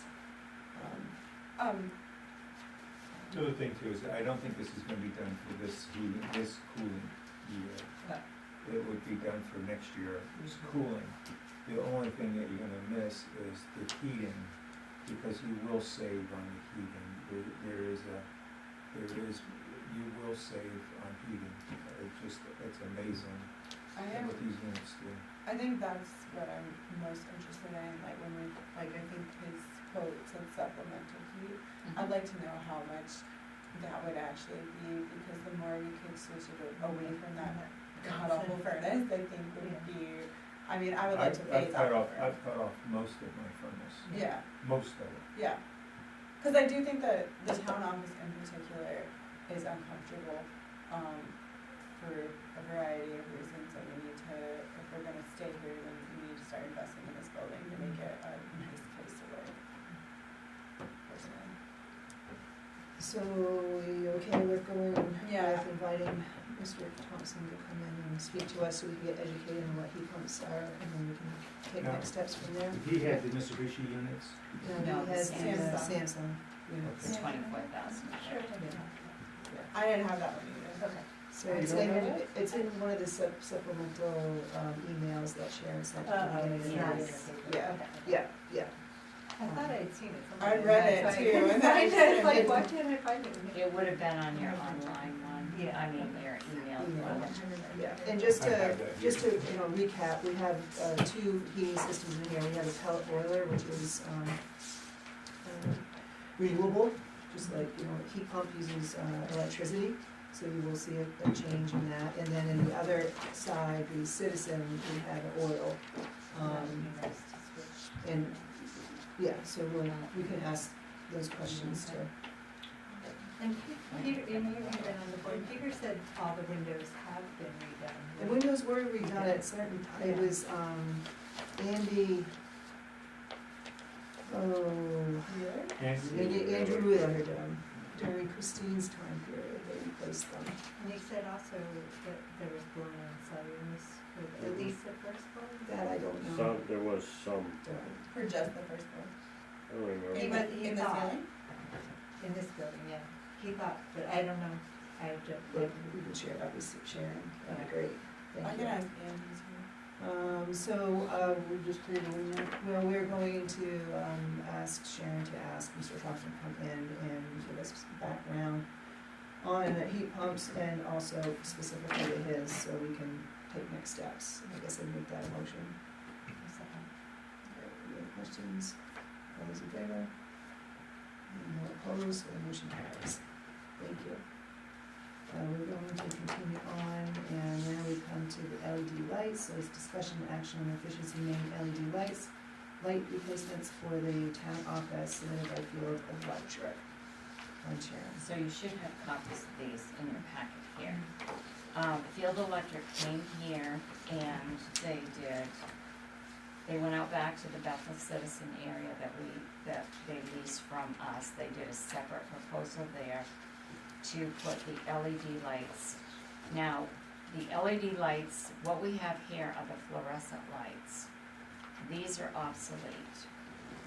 We have several of these that are out, and when I went out back with them when they did the walkthrough back there, Field Electric didn't actually come and do the look at the lights. Gilman Electric, a representative from Gilman Electric came, because they are the ones who provide the actual LED lights to Field, who installs them, okay?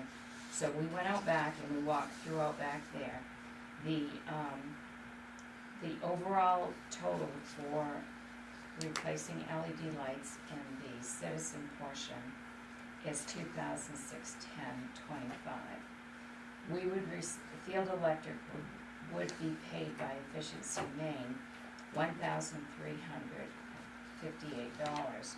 So the cost to the town would be $12.25 to replace all of the 12 LED lights that are in the 12 fluorescent lights with LEDs that are in the Citizen office. So that's their first cost. The second proposal they did was for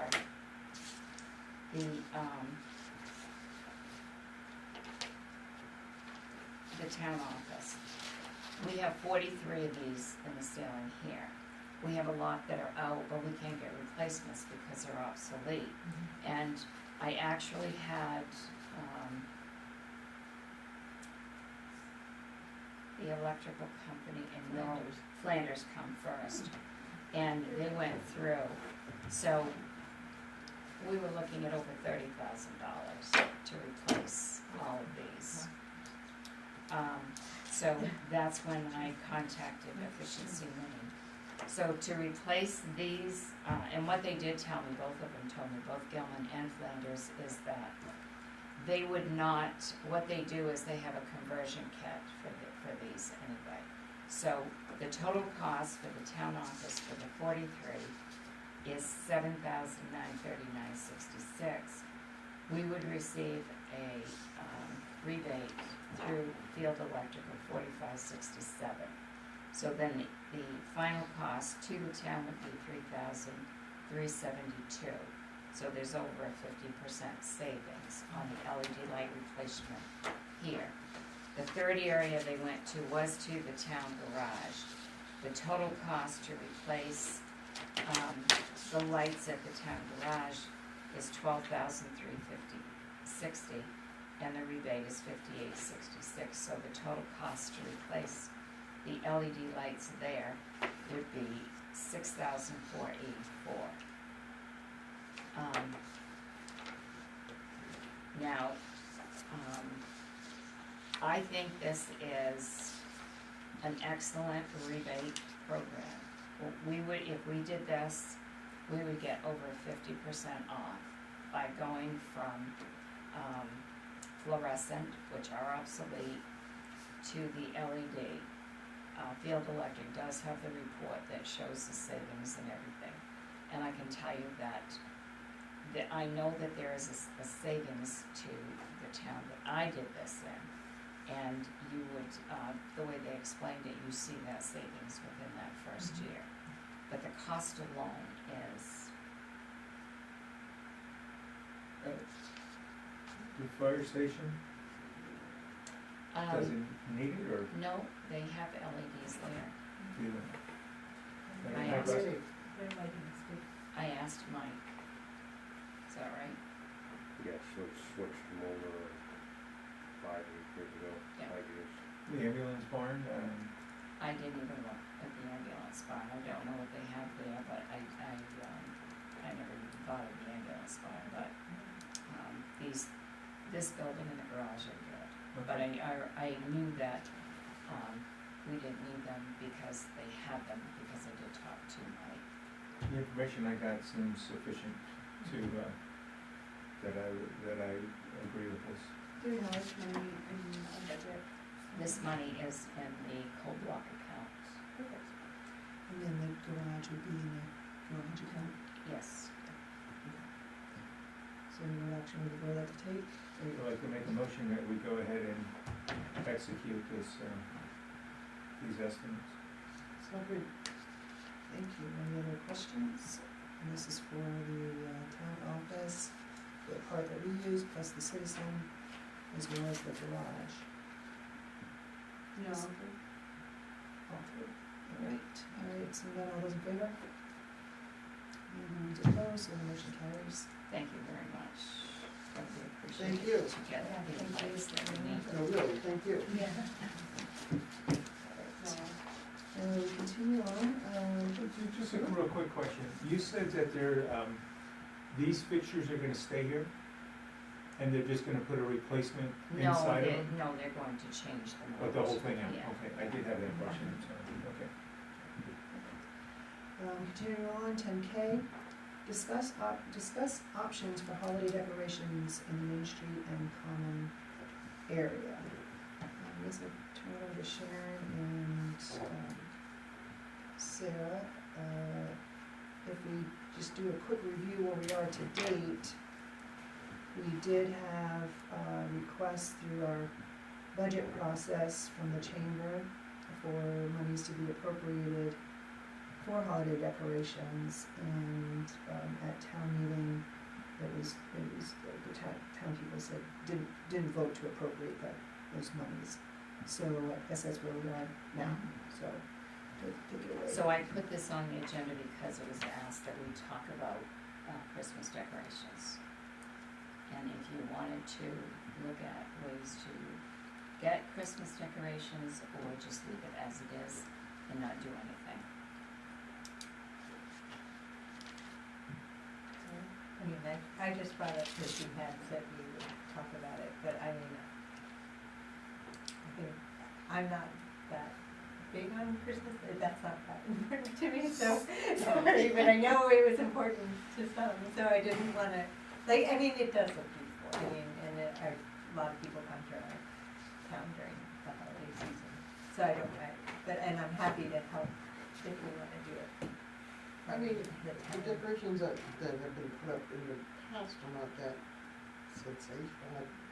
I mean, yeah, the trees are nice to be lit up, but I'd like to maybe suggest that we do a decorating contest with the businesses.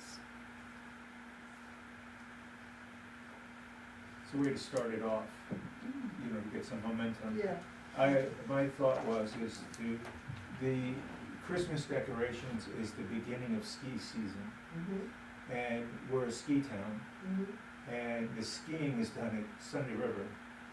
And maybe there's a conversation to be had with Sunday River, that we're looking to promote we're looking to promote skiing through the Christmas season.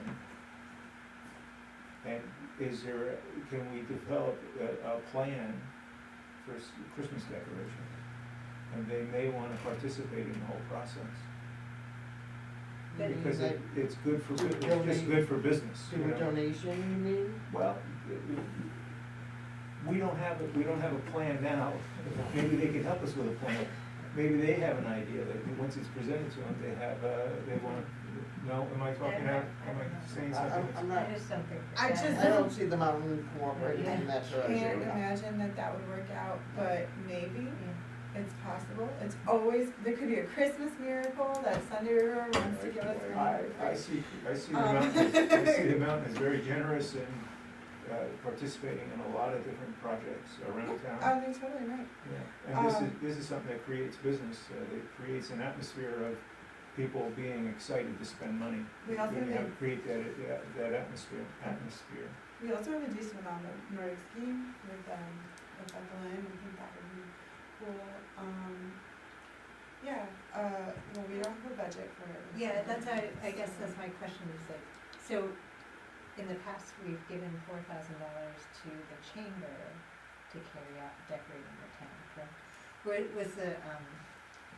Did they have additional funds or did they only spend, does anybody know, did they only spend the They never $4,000? submitted any type of. So we don't know, like. We is just it- gave them a check. Yeah, Because now we're saying, like have a contest with businesses, and that feels more like something that chamber could probably motivate businesses. Well, Sharon, you don't. Well, when you're done talking. No, I was just wondering, like, now have we, by recommending no money, have we sort of, I don't know, like, I don't know, because it seems like we should partner with the chamber to do something like that, but I don't know whether there's, I don't know what the feelings are about us not recommending anything and then the town not voting for any money, and then. I'd be happy to meet with the new director of the chamber and talk about Christmas decorations. I mean, I've already talked to the businesses that I talked to on Main Street, regarding a Christmas decoration party, but I do think it doesn't necessarily have to be a town thing, it could just be a community driven thing in every single capacity, and I think there's a lot of people that are interested in having downtown look beautiful and look Christmassy and look ready for ski season. I think it would not be hard to garner support for this project, and I feel stupid saying it, but I do kind of care about it, so I wouldn't mind taking the lead on it. So tomorrow, actually, I am meeting with the new director of the Chamber of Commerce. She's coming here at 11. We set that up about a week and a half ago. So I can, I know she has a list of things she wants to talk about. But doing what you, I think you just said, having a Christmas contest. We did that last year for the first time, but it was organized by the recreation director. And so what I think would, if you want to think about it, I think if I bring that, have a discussion with Nate, he is our recreation director, about a Christmas decoration contest, and they're going to do it again this year. Every year something like that gets bigger, with the businesses. and see, you know, where he can find donations from, even to, you know, decorate other areas, but could start with the recreation director to see if he wants to put that, Or address it to the chamber, I mean, it's not gonna cost them anything if they supervise it or set it up or whatever. I don't know that they're gonna be willing to do anything with us saying, no, you're not getting any money from us, but. I think it, you know, I think the chamber was in a weird spot during the town meeting, and I think that was a heavy influence, not to mention people outwardly saying that they don't do anything during that meeting. So I think that can be all turned around and fixed, and I think the chamber wants a good relationship with the community, just as much as the community wants a good relationship with the chamber. Worth a try. Yeah, so it sounds like my thing is so much stuff on our plate, and I wanna be a participant in the community, and I like the holiday, But take it from the decorations, other I end. was the lone vote, if you remember, to do it. I do. But, I also don't wanna have this, so much, I don't wanna have the town manager's time consumed with it. But, it sounds like a happy medium is seeing where the chamber feels on it, having a conversation, and if it's something they might wanna work with us on, and if Nate wants to jump in, it sounds like it could be a win-win, if you don't mind carrying that conversation. no, I mean, I'm gonna meet with her tomorrow, because she called me and wanted to set up a meeting, so we set tomorrow up. And then I can meet with Nate. I don't really need another project. Like, But I think that would be a good project for the recreation department. I do truly think it would be an easy one to organize outside of the bounds of the town office. I do not think you need to take this on your plate, and Oh, I don't want you. I don't think Nate needs to. I don't think it needs to have anything to do with the town office this year.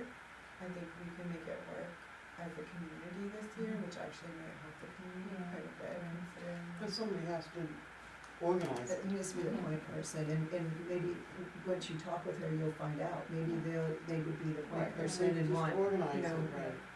um, Has Bethel ever had a Christmas parade with Well, Santa there is. and all? yeah, we used to, There's a food every year, yeah, the jingle bell. yeah, oh, okay. I'm just gonna break for a second, Yeah. Jimmy, do you have something? So the community, when during budget and town meeting and all that, there was a lot of community people that said that they were interested in doing it, so it's not gonna have to fall. Yeah.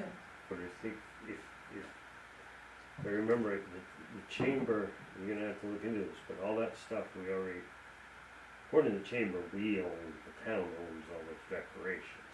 Exactly. So there's a lot of that stuff is already just sitting there. You just need somebody to put it up.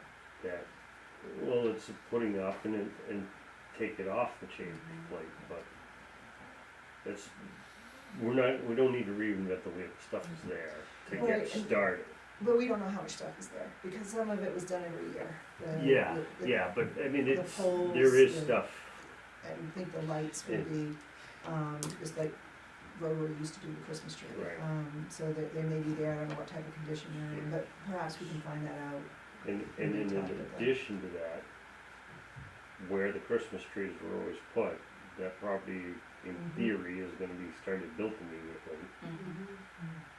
Those trees aren't gonna be able to be there, so just throwing that out Yeah, as but a doesn't want thought. to- So that would be, Great. that would be The details that, combination. Right. however we do it. Yeah, but just However, to it's I already done. got it. throw out Silly that- at that Yeah. property.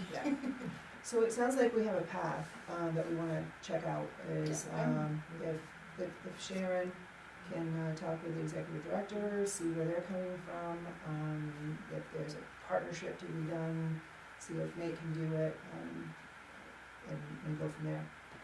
I mean, if they do a decorating contest, I mean, it would be voted by the public. We don't have to have voter, you know what I mean, judges. That's They how would they just, did it. they would just have ballots that people would fill out, that's all. Right. Okay. Right, because we just, our concern is how much time it takes from the town manager Well, again, no, doing she's ourselves, only, so. yeah, she's only talking, Yeah, I'm not so- saying that we have, the town has to do that, I'm just saying that that would be Yeah. the easiest way to do that part of it. Okay, all those in favor, that pass?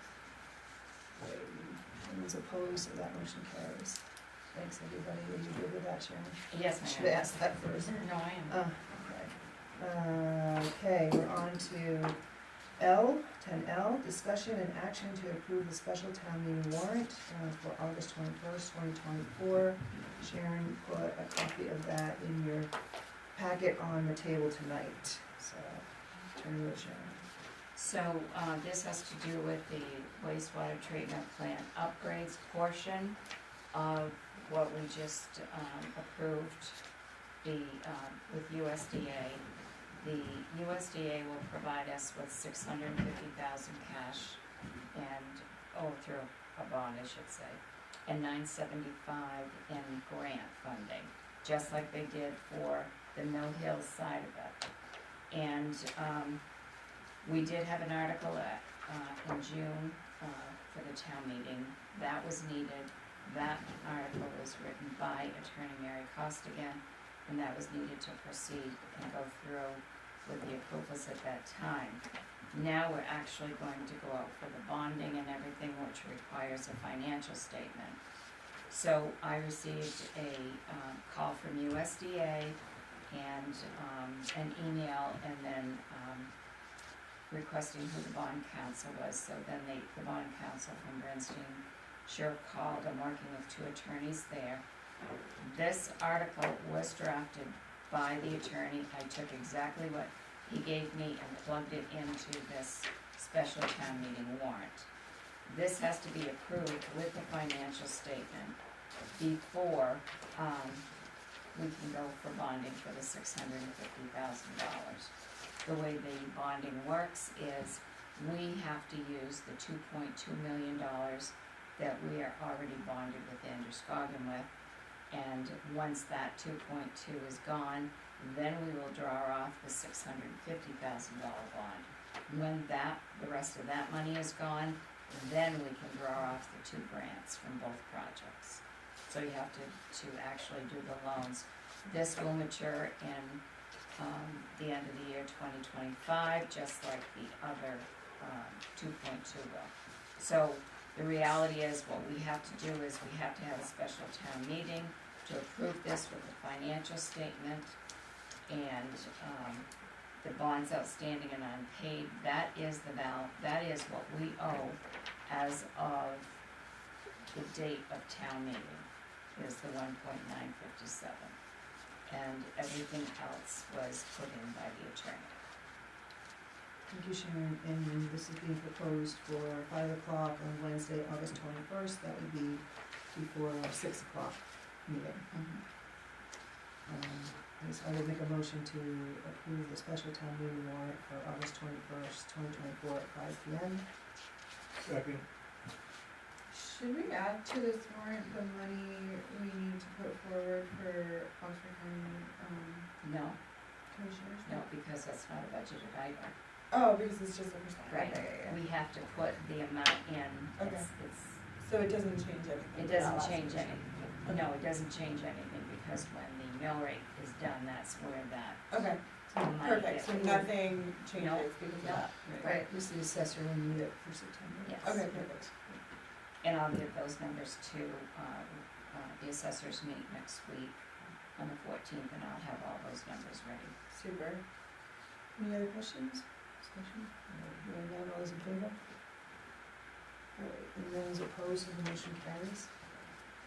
So just so you know, on that agenda, there's also 4 other items of approval by the bond council that have to be approved, and they'll be on, I've already got them on the agenda for the 21st. But they're declaration of, there's a declaration on there, there's a vote on there, and it's to approve certain things that are just part of what this is. And that's at the Formality. select board meeting? It'll be on the Okay. selectmen's, So we'll yes, have that on select there. board meeting on the 21st. Okay. All right. Thank you. We're headed towards, M, action to approve Vittler's application for butcher burger located at 188 Main Street. I so move that.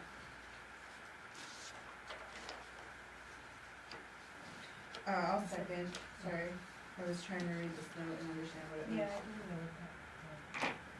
Which note? Just the very, Oh, that was the, working on it was the name of the company that he gave me. oh, Yeah, it's funny. That okay. cleaned his, that feels, that had cleaned his grease traps and stuff. okay, And they were working on getting a receipt from them. Oh. It was working on their got it, receipt. working on, But they- got it. But they gave me a date and a time, they said, I could even give you the phone number of the company. But I said I didn't think I needed that, I would put it in, and he was working on getting, a physical piece of proof. That's what he required. Thank you. But Is he everything, did get it clean. is everything else in order? The 60 seats, does that include the outside seating too? I cannot answer that. Definitely. Yeah, I'm surprised it said 60, Yeah, I don't see 60 inside. We must include the outside. What do you think, if they have 1, 2, 3? I mean, this is all provided by the business owner. Definitely outside. Can you To actually, have 60 people, occupancy 60, how much does the Chinese restaurant have and how much parking do they have?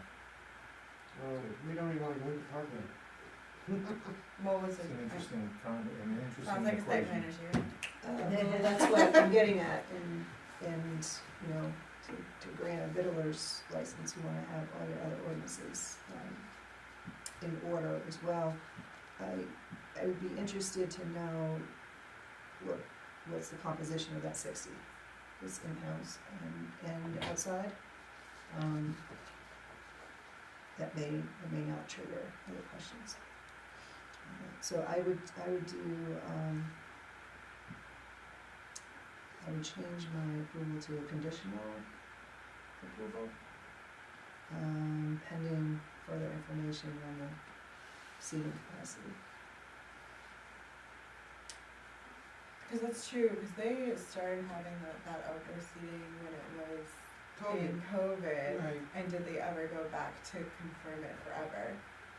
Go It's to a good point, Michelle. site plan review. Yeah, she's wanting to do site plan review later. And if it's a site plan review, there's other issues that come up that they, It may have, I don't know, but that would be the first Yeah, question. no, I'd second that, conditional approval. Just to add to that, where the building is and the driveway, Oh, the wait. old garage, that's not there. Property, that's built. Well, we would find out that In a site if and plan. when, if that's what it is, Yeah. if you didn't already have it. So we have a motion on the table for conditional approval, pending detailed information about the seating capacity. Are there any other questions? All right, hearing none, all those in favor? All right, that motion carries. Thank you. So we'll look to have more information on that at the next meeting, please. All right, we're on to N, review and approve the fiscal year 2024 carry forward balances and any other previous years, capital improvements and road funds to fund remaining projects on the road improvement list. And I would ask Sharon if she could. You pass that down. Sure. So, right here. Okay. So, I didn't put this in the format that I wanted to because I actually just ran out of time. But if you look at this report, this is what you see in blue. Those are the balances as of the end of June 30th, 2024, in these capital accounts. And you'll see the $50,156, that was the amount that when we did the road bid last week, I told you. So these are the balances in all of our capital accounts that we would carry forward to the new 2025 year. Those balances would be added into the budget that's posted for what was approved this year at town meeting, and that's what our balances would be. But the blue are the the balance is left over. So, So for example, on the first page, 811, the revaluation reserve on June 30th, 2024. there's $160,000 left, which that will show on your capital sheet. And then we budgeted 50,000 that was approved at town meeting. So the balance is going to show, once the budget's posted and this balance is carried forward, we're gonna show that we have $210,000 in the reevaluation reserve. Got it, thank you. The other part of that is, if you look at this where it shows current budget, and you look under revaluation reserve, you'll see nothing under current budget. This year, you're going to see $50,000 as being put in for the current budget. And then you'll see another line where it will carry forward the balance, so you'll see the full balance on the end. If you look at the top of the page under the gray section, you're gonna see capital improvements, $1,213,500. Previous years, the total capital improvement amount for everything was budgeted in one line. It wasn't broken down into the categories where it should have been.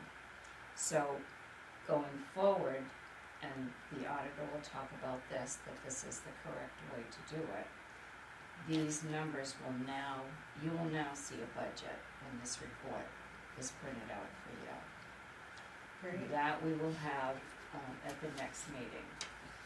We've just been really behind in getting a lot of these things ready with the auditors. But I think you will like how this prints out, and then I can print this out for you every single month, and it will show if there's expenses. The next part that I will tell you about is, like right now in the revaluation, we have $160,000.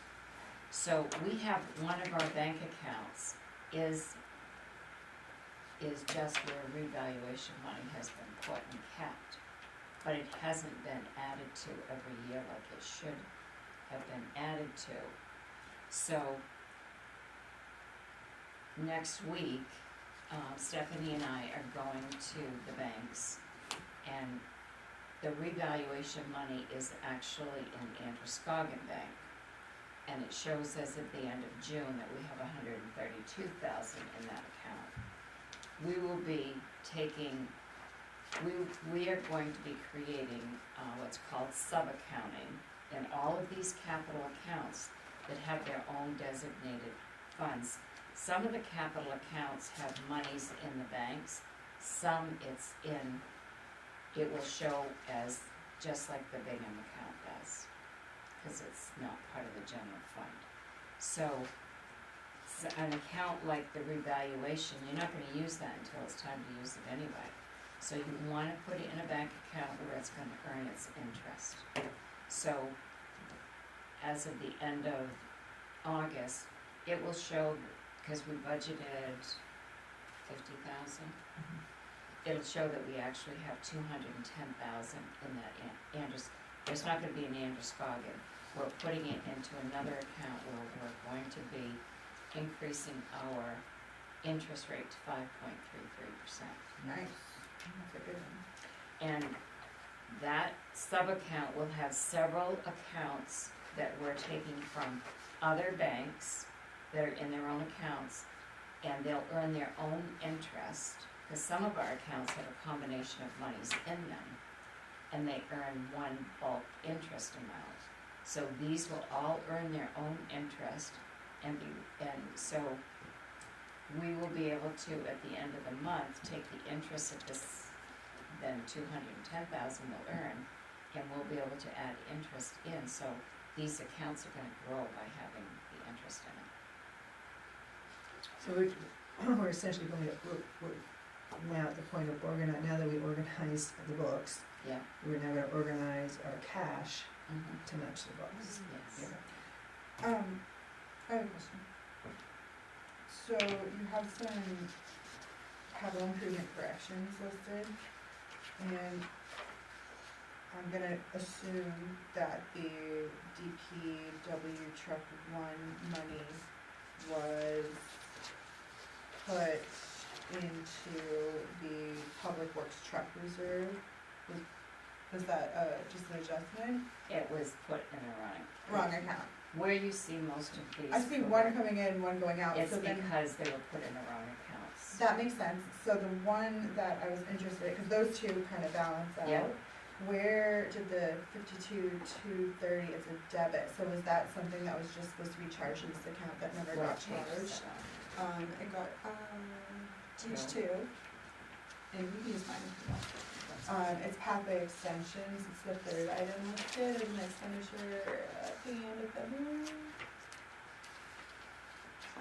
So it's just a debit, but it says a correction, so I'm expecting to see it being credited to another account, unless it's actually an expense. It wasn't supposed to be put there. Okay.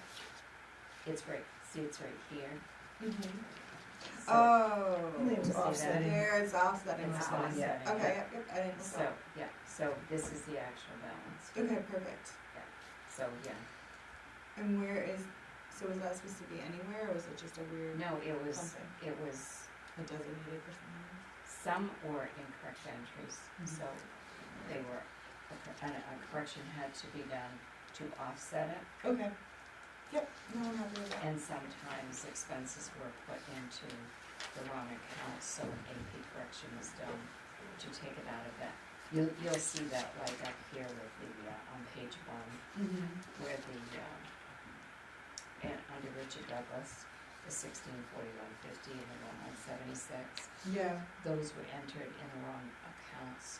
So when you go through at the end of every month and you look at, department has look at where their invoices are supposed to be, and that's when we find. So it's like getting mistakes. charged to capital as opposed to getting charged to To the whatever their expense, budget item yes. was. Okay, got it.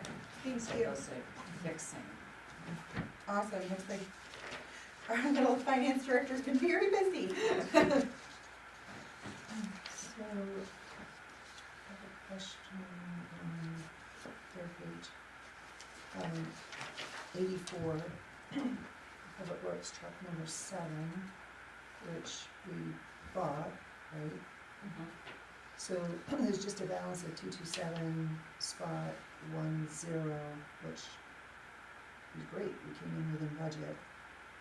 I don't really see a need to carry forward the 227 spot 10, can we just let it go to designated? Unless this hasn't been closed out yet. No, none of this has been closed out yet, but in order to close out an amount to undesignated, that would have to be, done by a vote of the voters.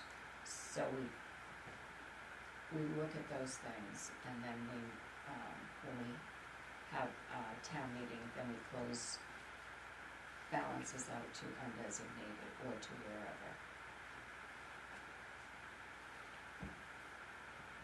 So it just doesn't fall into the undesignated once the project's done. No. There could be life No, continuing. Right, if there's a balance in capital, the only way to get rid of the capital, because it was voted on by the people to put that amount of money there, in order to get rid of it, you have to undesignate it by the same vote.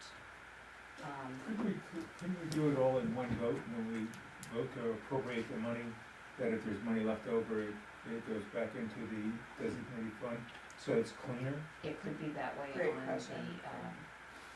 on the warrant article, yes. Because I hate to just keep counting 227 spot Yeah. 10. I mean, the other thing that can Can end up with a happen bunch of is rules. if there's work that has to be done to that truck 7, you can legally spend the rest of that. Oh. Or apply that to an invoice for truck 7. I know, But but it's it's a misdirection of money in a sense, it's kind of kinda, squishy. you know? Yeah, Maintenance should be maintenance in our Yeah. maintenance budget. Yeah, that's what, right. I think that the way we write the article, the way we write these is it an article, right? The way we Yes. write the article. Yeah. Should have an end game attached to it. Mhm. Or you can just have a separate article that says we have the right. Yeah, And, Hold it back in. Because I our- think But I mean, I knew that. Yeah, Yeah. totally. Just- any item that there's a balance left over, it can be written to show that, and then that can be, Done all at once, this Yeah. way it's clean, you're not asking the people, yeah. there's a lot of questions, the questions are answered when you appropriate the money. right, because they know it's for a one-time shot, and it's a budget. And that's what it's for. Yeah, yeah, okay, so, and it does look like we would have a couple of them going forward, the DPW truck one, looks roller, and so,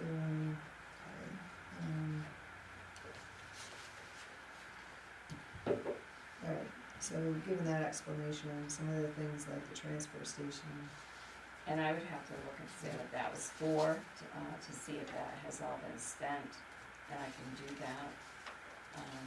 and like the pumper reserve, looks like it's $13.97. Okay. And also on the ball fields, I have no idea what that project was. So that project, was, Jerry Crockett could probably share some more. There was envision that the ball fields across from the American Legion on Orange Street, Yes, I remember, yes. yeah, would become ball fields Yeah. to be developed from the private sector, not the public to be developing it. And at one town meeting, somebody, I think his son walked up with some cash to give to the town. And I think that that's probably. It was like $100 or And something, they $50. accepted it for that. And they accepted Yeah. it for that, so that's why that's sitting there, but it would be private initiated to do anything, but that's why it's So there. they'd have to request for that money. So the other thing that you can do is you can have an article to reappropriate that balance for another use within the rec department to do with ball field maintenance or something like that. Yeah, if they wanted to, yeah. Yes, you can do that. Yeah, because there was an article for the ball fields, it wasn't appropriation, it was a action article, Mhm. to do that, I don't remember what year it was. Yeah. But that's why that $151 is there. What's pond money? It would be in Javine Park. It'd be in Javine Park, and a lot of times that 5,000, this 5,000, The pond money is not in, well, the pond money is to clean to clean the it. To clean the pond in Angevine Park. Yes. Okay, that's why I was getting confused, And when I what saw Angevine Park and I was like, but. Well, again, and there is one We don't that have says any pond. Angevine Park here, but some of these, I talked with, today Stephanie and I talked, some of the titles of these accounts, Alright, Yeah. awesome. they don't actually fit with yeah, They're what supposed it to be. is. Yeah. So, yeah, no, you're if exactly some right. of the names were changed, it wouldn't be as hard to say, oh gosh, what's that for? Right. Yeah. Maybe that can be put on the list. The pond money, the reason why it's there is because they need to hire a diver to do that. Oh, yeah, no, I totally Yeah. know what But they pond money is, yeah. but I was just confused Yeah. by Angevine Park being there as well. I think we can make Yeah, And now I the understand. description a little bit better. And for then some of them. Ridgeway Park, which one? and then with the code book, it looks like it possibly became one, so we've carried the CIP code book, maybe it's just the CIP. We carried the CIP code book with like $20,000 or whatever from 2 years ago. Mhm. And then we actually had expenditures this year, but we also put in a line item for the normal annual updates for the code book, but is that in the clerk's It is. budget? Okay, so this is this all has to do with producing this, Mhm. okay, alright, gotcha. Have we paid all of our invoices on what we use? I don't know if we've got all the invoices in yet, have we? I'm not sure, we did recently I don't- get one final, or one other invoice in. I can't recall. We'll check that. That would be a nice one to get back. Alright, does anybody else have further questions? So what are you looking for us to do? Because all of these are a little different, you can't lump them all into one, No, about what to do with them, with these balances. probably the motion to, carry these, balances forward to 2025. And then clean it up and the 25, the next budget meeting, the next annual budget meeting. Annual town meeting And to then, change the article. So we'll do it the way we normally do this year, right, and then we'll fix it for next okay. year. Right, and we'll still, it's, according to code, we need to authorize any carryovers to go forward. So that's what this is. So we're just authorizing the carryover of the balances, Yes. and at some point, we're gonna clean up. Yeah, they'll recommend Okay. So can I make a motion that we, carry these, balances over to next year's budget? Second? Any other questions or discussion? Hearing none, all those in favor? And with no opposed, the motion carries.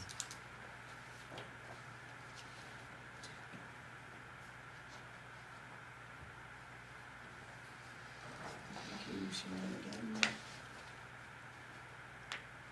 10O, review the list of overdrafts to town accounts as of June 30th, 2024, that will be appropriated from the undesignated fund balance. This is something that was new this year. We had in our warrant an article that the townspeople approved. First, we had the article that ratified that there were no overdrafts at the time of the town meeting, and also to see if the town will appropriate from undesignated fund balance the overdrafts to town accounts as of June 30th, 2024. So, thank you, Sharon. Okay. I didn't bring that printout with me, but there were, general assistance was overdrawn by $17 and change. What? it. Said I'll pay it. The solid waste department is overdrafted by $75,000. And the administration account by $85,000.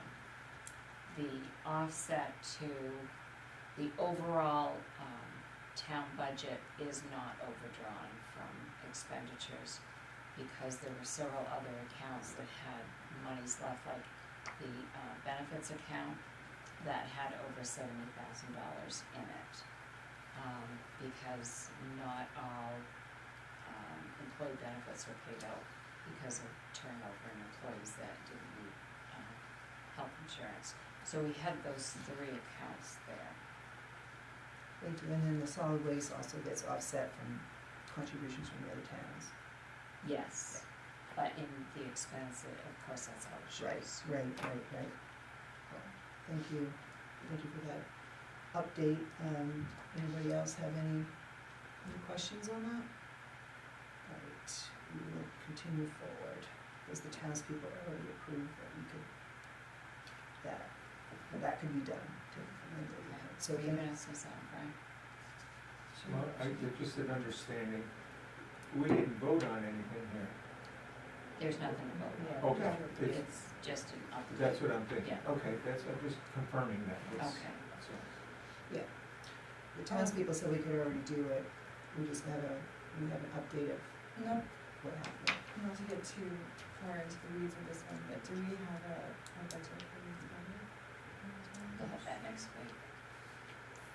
I was gonna have it this week, but, I understand. Trust me. Trust me. I almost had a nervous This one's- breakdown last time I looked at that document. Okay, moving on, we're gonna go to 10P, discussion and action on the salt sand shed concrete repair. And in our packet, Sharon had given us a bid number, so I turn it to Sharon. so, Scott just got this week. I gave you the email that came on August 5th, and Scott is on vacation. So last year, shortly after I got here, or right around the same time, Scott presented the bid for this, and it was around $82,000, I think. That was because Knowles couldn't get in and do a proper estimate. So now, over the winter, they have been able to go in. So the cost for this is page 2, $182,360. Now, I did talk to Tim today, and what Scott explained too is this is the only company that can do this work. There's no other company that can do it.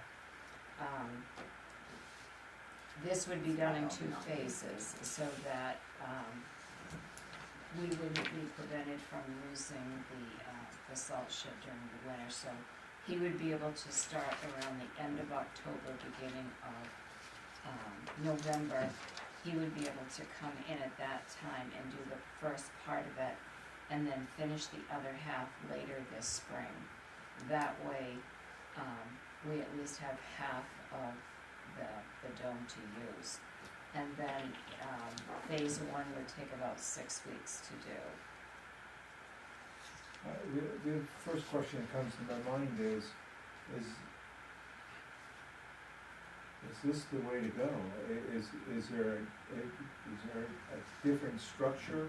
Tear this one down and build a new structure that is modern and up to date, or is this modern and up to date and this is just the cost of doing business? I don't know that.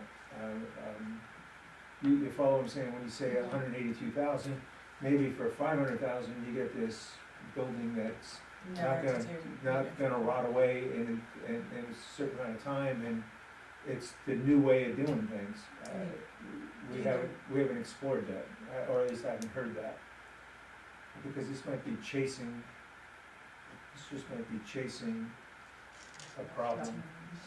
I agree 100% with Frank. I mean, at the end of the day, we're still just pouring salt on concrete, so Yes. it's never gonna be a perfect So solution. there could be a different solution that may cost a little more, but in the long run will cost less. It would be a better prudent decision on our part. Does this have expiration? Is this- I read through it, I don't see I didn't anything. see one. Do you know how old this is? Do you know when this was? No, I just know that the cracks in the foundation, this started maybe even before 2022. There was a structural engineer. Yeah, I They have the came- report at my house. I can Yeah, read there's it. a report, but I don't, as far as that this is the newest and latest greatest material for a shed, I don't know. And I don't know when that.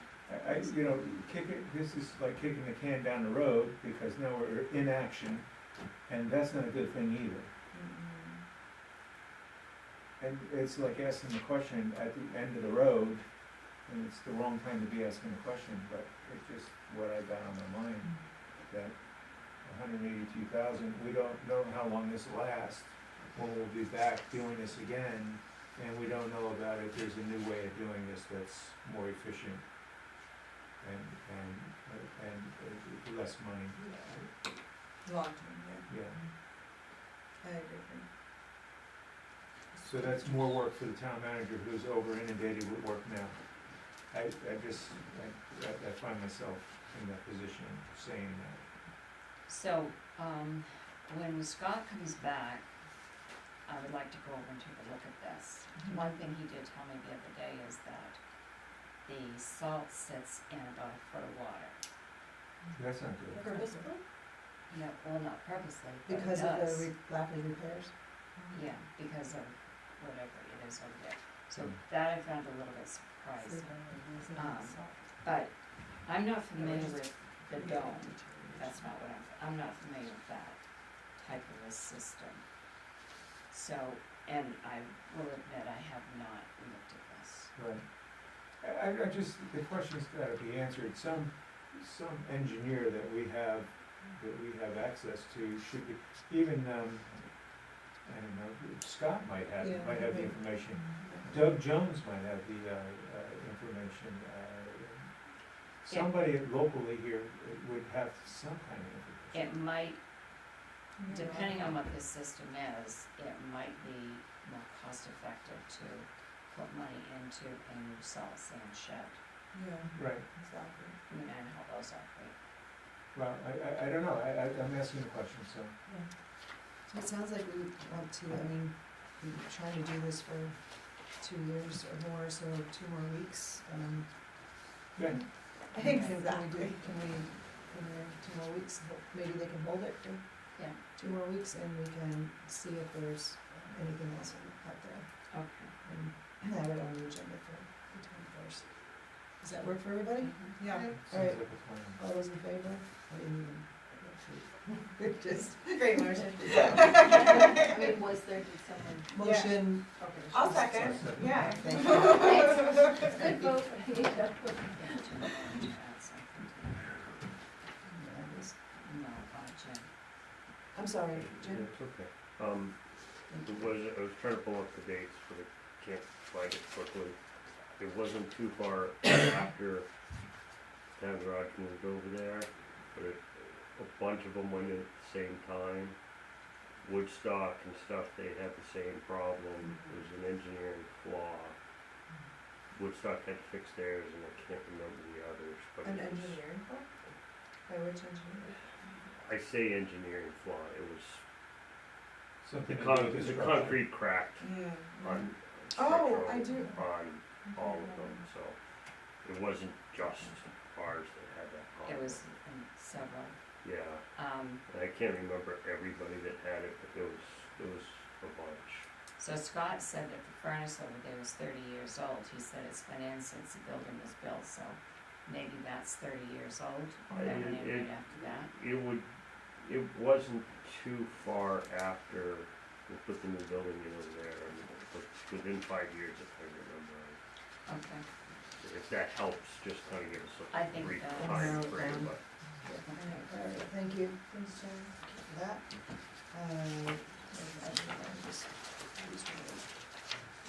So now we, turn the page, and we are with the warrants. And some of them you had in your packet, and some of them you got, tonight. So the first one is action to approve the 2024 accounts payable warrant number 53 in the amount of $9,213.33, and I will move that. Second. Any questions or discussion? Any comments there? This is one that came up tonight. No.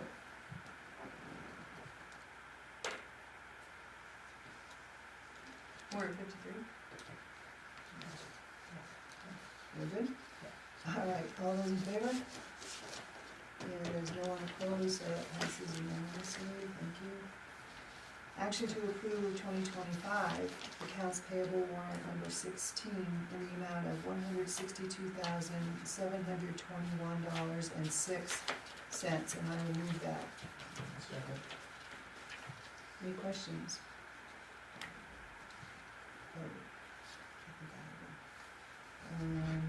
I had one, it's the 00999, the last, page 6.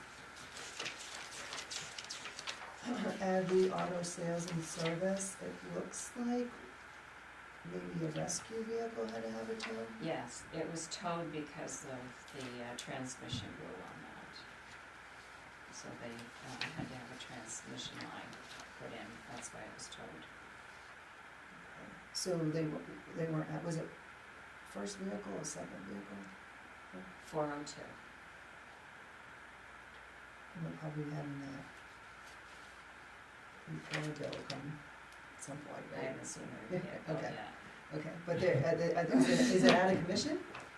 No, it's, No, okay. it's back in commission. Okay. I saw the purchase order, so I called to find out why it was towed.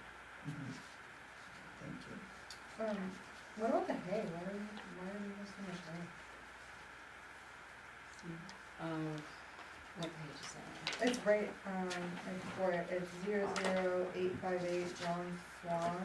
You got 172 plus 172,000. That's at the, wastewater treatment plant, I think.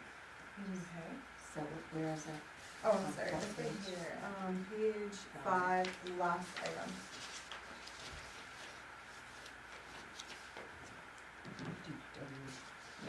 almost any time they have to open up Yeah, that's, something, they Oh. I don't know what they had to open up.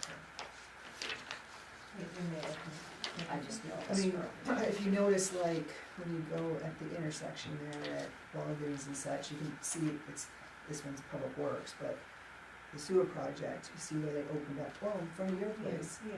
There's a swath there, so whenever they open up something and they put it back in Right, place, they yeah. put hay down. Yeah, Right, grass, it helps grass yeah, grow. grass Yeah. grow, yeah, that's what I was, Stuff like that's what I that. was thinking. Any other questions?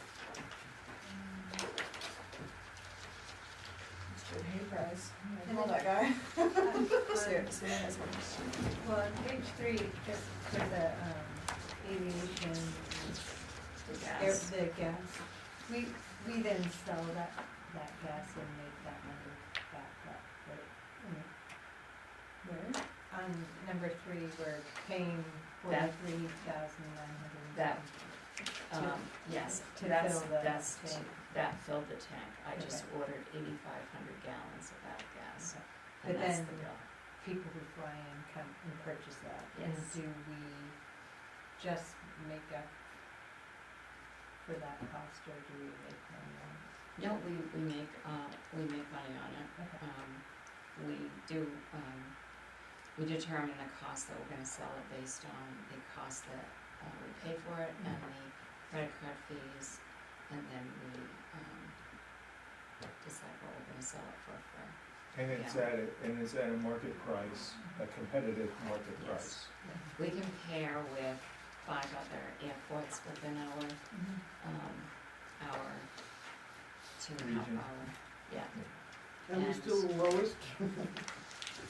No, No, Really? no, no, we're right in, right, competitive, Very it's competitive, competitive, it's yeah. competitive. you don't wanna be the That's good. lowest, Well, and we you don't used to wanna be be the very highest. much Used to the be the lowest, lowest. and the county got mad at us about it, and Yeah. not spending.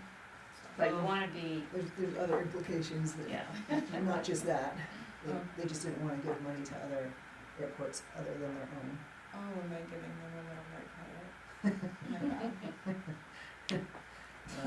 But yes, we want to cover our costs at least, and now there's a matrix, Yes. so that we are market competitive. Great. Sometimes we might be the lowest within these 5 range, sometimes we're in the middle. I don't think we're very often the highest, no, No, we're not the highest.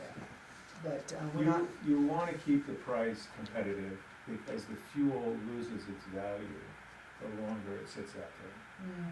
So you wanna move the fuel, and Bethel moves the fuel, and it's priced competitively. Because it's been done, I think it's being done properly. yes, there was the airport committee, and Sharon worked Yes. pretty hard on that. Any other questions? All right, hearing none, all those in favor? And there's no opposed, so that motion carries. We have, C, action to approve 2025 accounts payable warrant number 14 in the amount of $2,071, and I will move that. I'll second it. Any questions? The item on page 120, 246 USA Blue Book, 111, never mind. I was gonna say there's Come on. only one. I was like, page what? That's all right, you don't have any questions on that one? No. You good? All right, seeing no more questions, all those in favor? And there is no opposition, that motion carries. We are on to 11D, action to approve 2025 accounts payable warrant number 17 in the amount of $396,387.09. And I'll move that. Second. Okay, now. Okay, first page, 246 USA Blue Book, what is that? It says DP dispenser and buffer. It's probably something for this, yeah, this card. Like, This Blue Book. Here it is. No, Public Works. I can't find it. Is it under, Page one. oh, I see, In the that's the middle. company. Oh, okay. That's the okay. name of the company. The Bold is the name of the company that the bill is paid for, and it was for $164. Prices, okay, never mind. Okay, Thank you. all right. I had a question on page 2 for the US Postal Service. A PO box fee is $352 a year. Yes, we pay, we have a PO box here, for the town office, and that's the cost per year. Is that a year or, that's a year? That's a year. Well, they must have a bigger box. They Yeah. do. Oh, They it's, do. yes, depends on the yes, size. it's a Okay. big box. Oh, okay. For the- Yeah, it's a big box, it's a business, it's for business and it's big. Maybe it's the biggest kind. Any other questions? Hearing none, all those in favor? And there's no opposition, motion carries. I wanted to thank, you also, I think you have in your packet, is a copy of the payroll warrant. We asked that a copy of it be put in your packet when it's authorized, so thank you very much for doing that. We're on to select board items. Anybody have any items? Question is to, I forgot it. Oh, where we, have we got anything back from the citizens to any decision that they've made? They are not interested at this time in moving. I did offer them, the public works trucks if they wanna move, because they said a move is, there's a lot of work to moving, et cetera, so I said, well, you know, we can help with that if you decide We'll move you. going forward, to move you, but right now they are not interested. And the lawyer did say that there's nothing that we can do to, change our lease unless they default. Oh, really? Oh. And it's good for another 4 years, is it now, or 5 Yeah. still? Well, it was renewed last June. So we have 2023. 4 years, yeah. Could've sworn I saw in there, and there's 60 days if there's a default, but if both parties, if there was a good reason, you can notify. I don't wanna give up. I don't wanna give up. Well, there's, And they wouldn't move into apartments. no, Why? Who do they even have their phone first from? they will have 3 employees. They replaced, Tracy's position. Nick is still there, and they are going to be hiring, another, they have somebody temporary, for the reporter, but there will be someone there. So there'll be 3 people there. We have 7 here, so that's 10. Just to add to that, I've met with the representative from the Auburn office from Northeast Bank about the parking lot. Because there's questions about who actually does own that parking lot from boundary to boundary. I know that was discussion that came up with W.H.A.T. And Steve Batchelder met with me, Courtney, and Scott last week, because we have drainage problems here. And I had Scott look at that, because I figured we needed to fix it.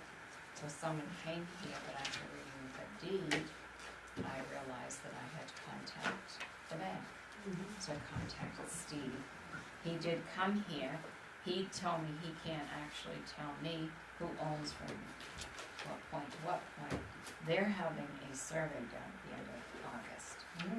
And because they wanna put in a generator, and so that's why he's having a survey done. So, I made a proposal to him, a request to talk to somebody about purchasing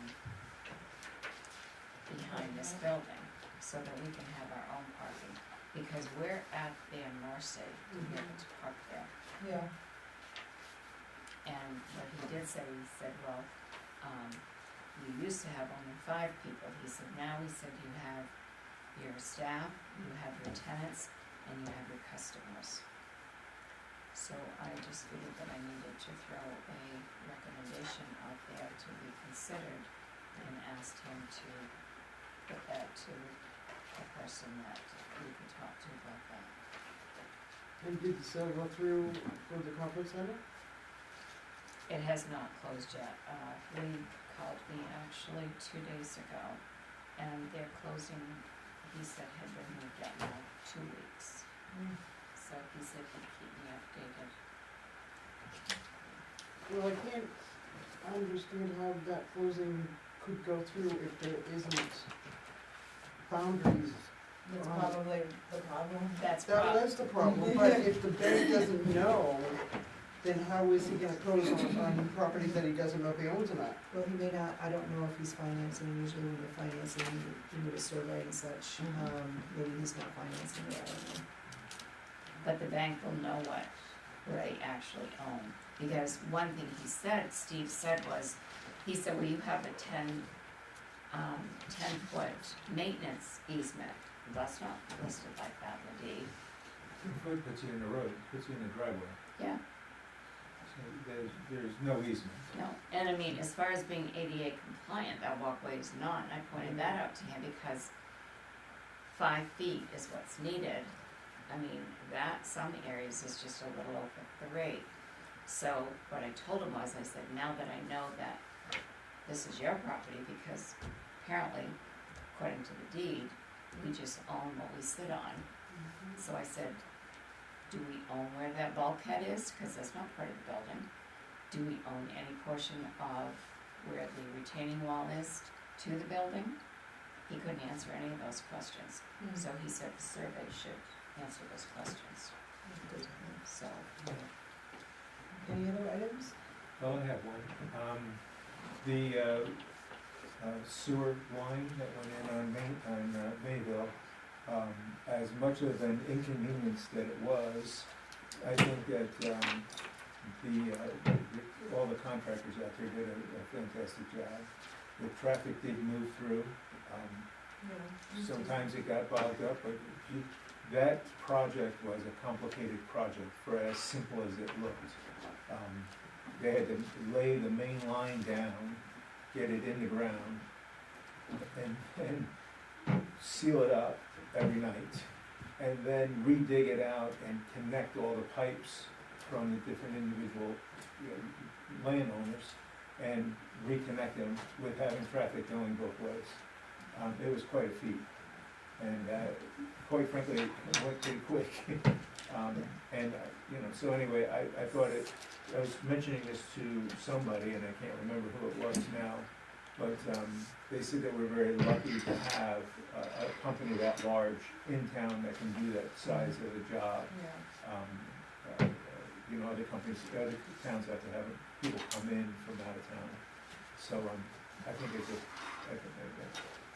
just want to recognize and say that they did a great job out there, and it's going to be done this week, from what I understand. Yeah, thank you. Thanks, Mike. Anybody else? Okay, our next meeting is on Wednesday, August 21st, special town meeting at 5, our regular select board meeting at 6. Is there a motion to adjourn? I'll make a motion to adjourn. Second. All those in favor? All right, I don't see anybody opposed. We are adjourned. Too afraid to atomic kill us.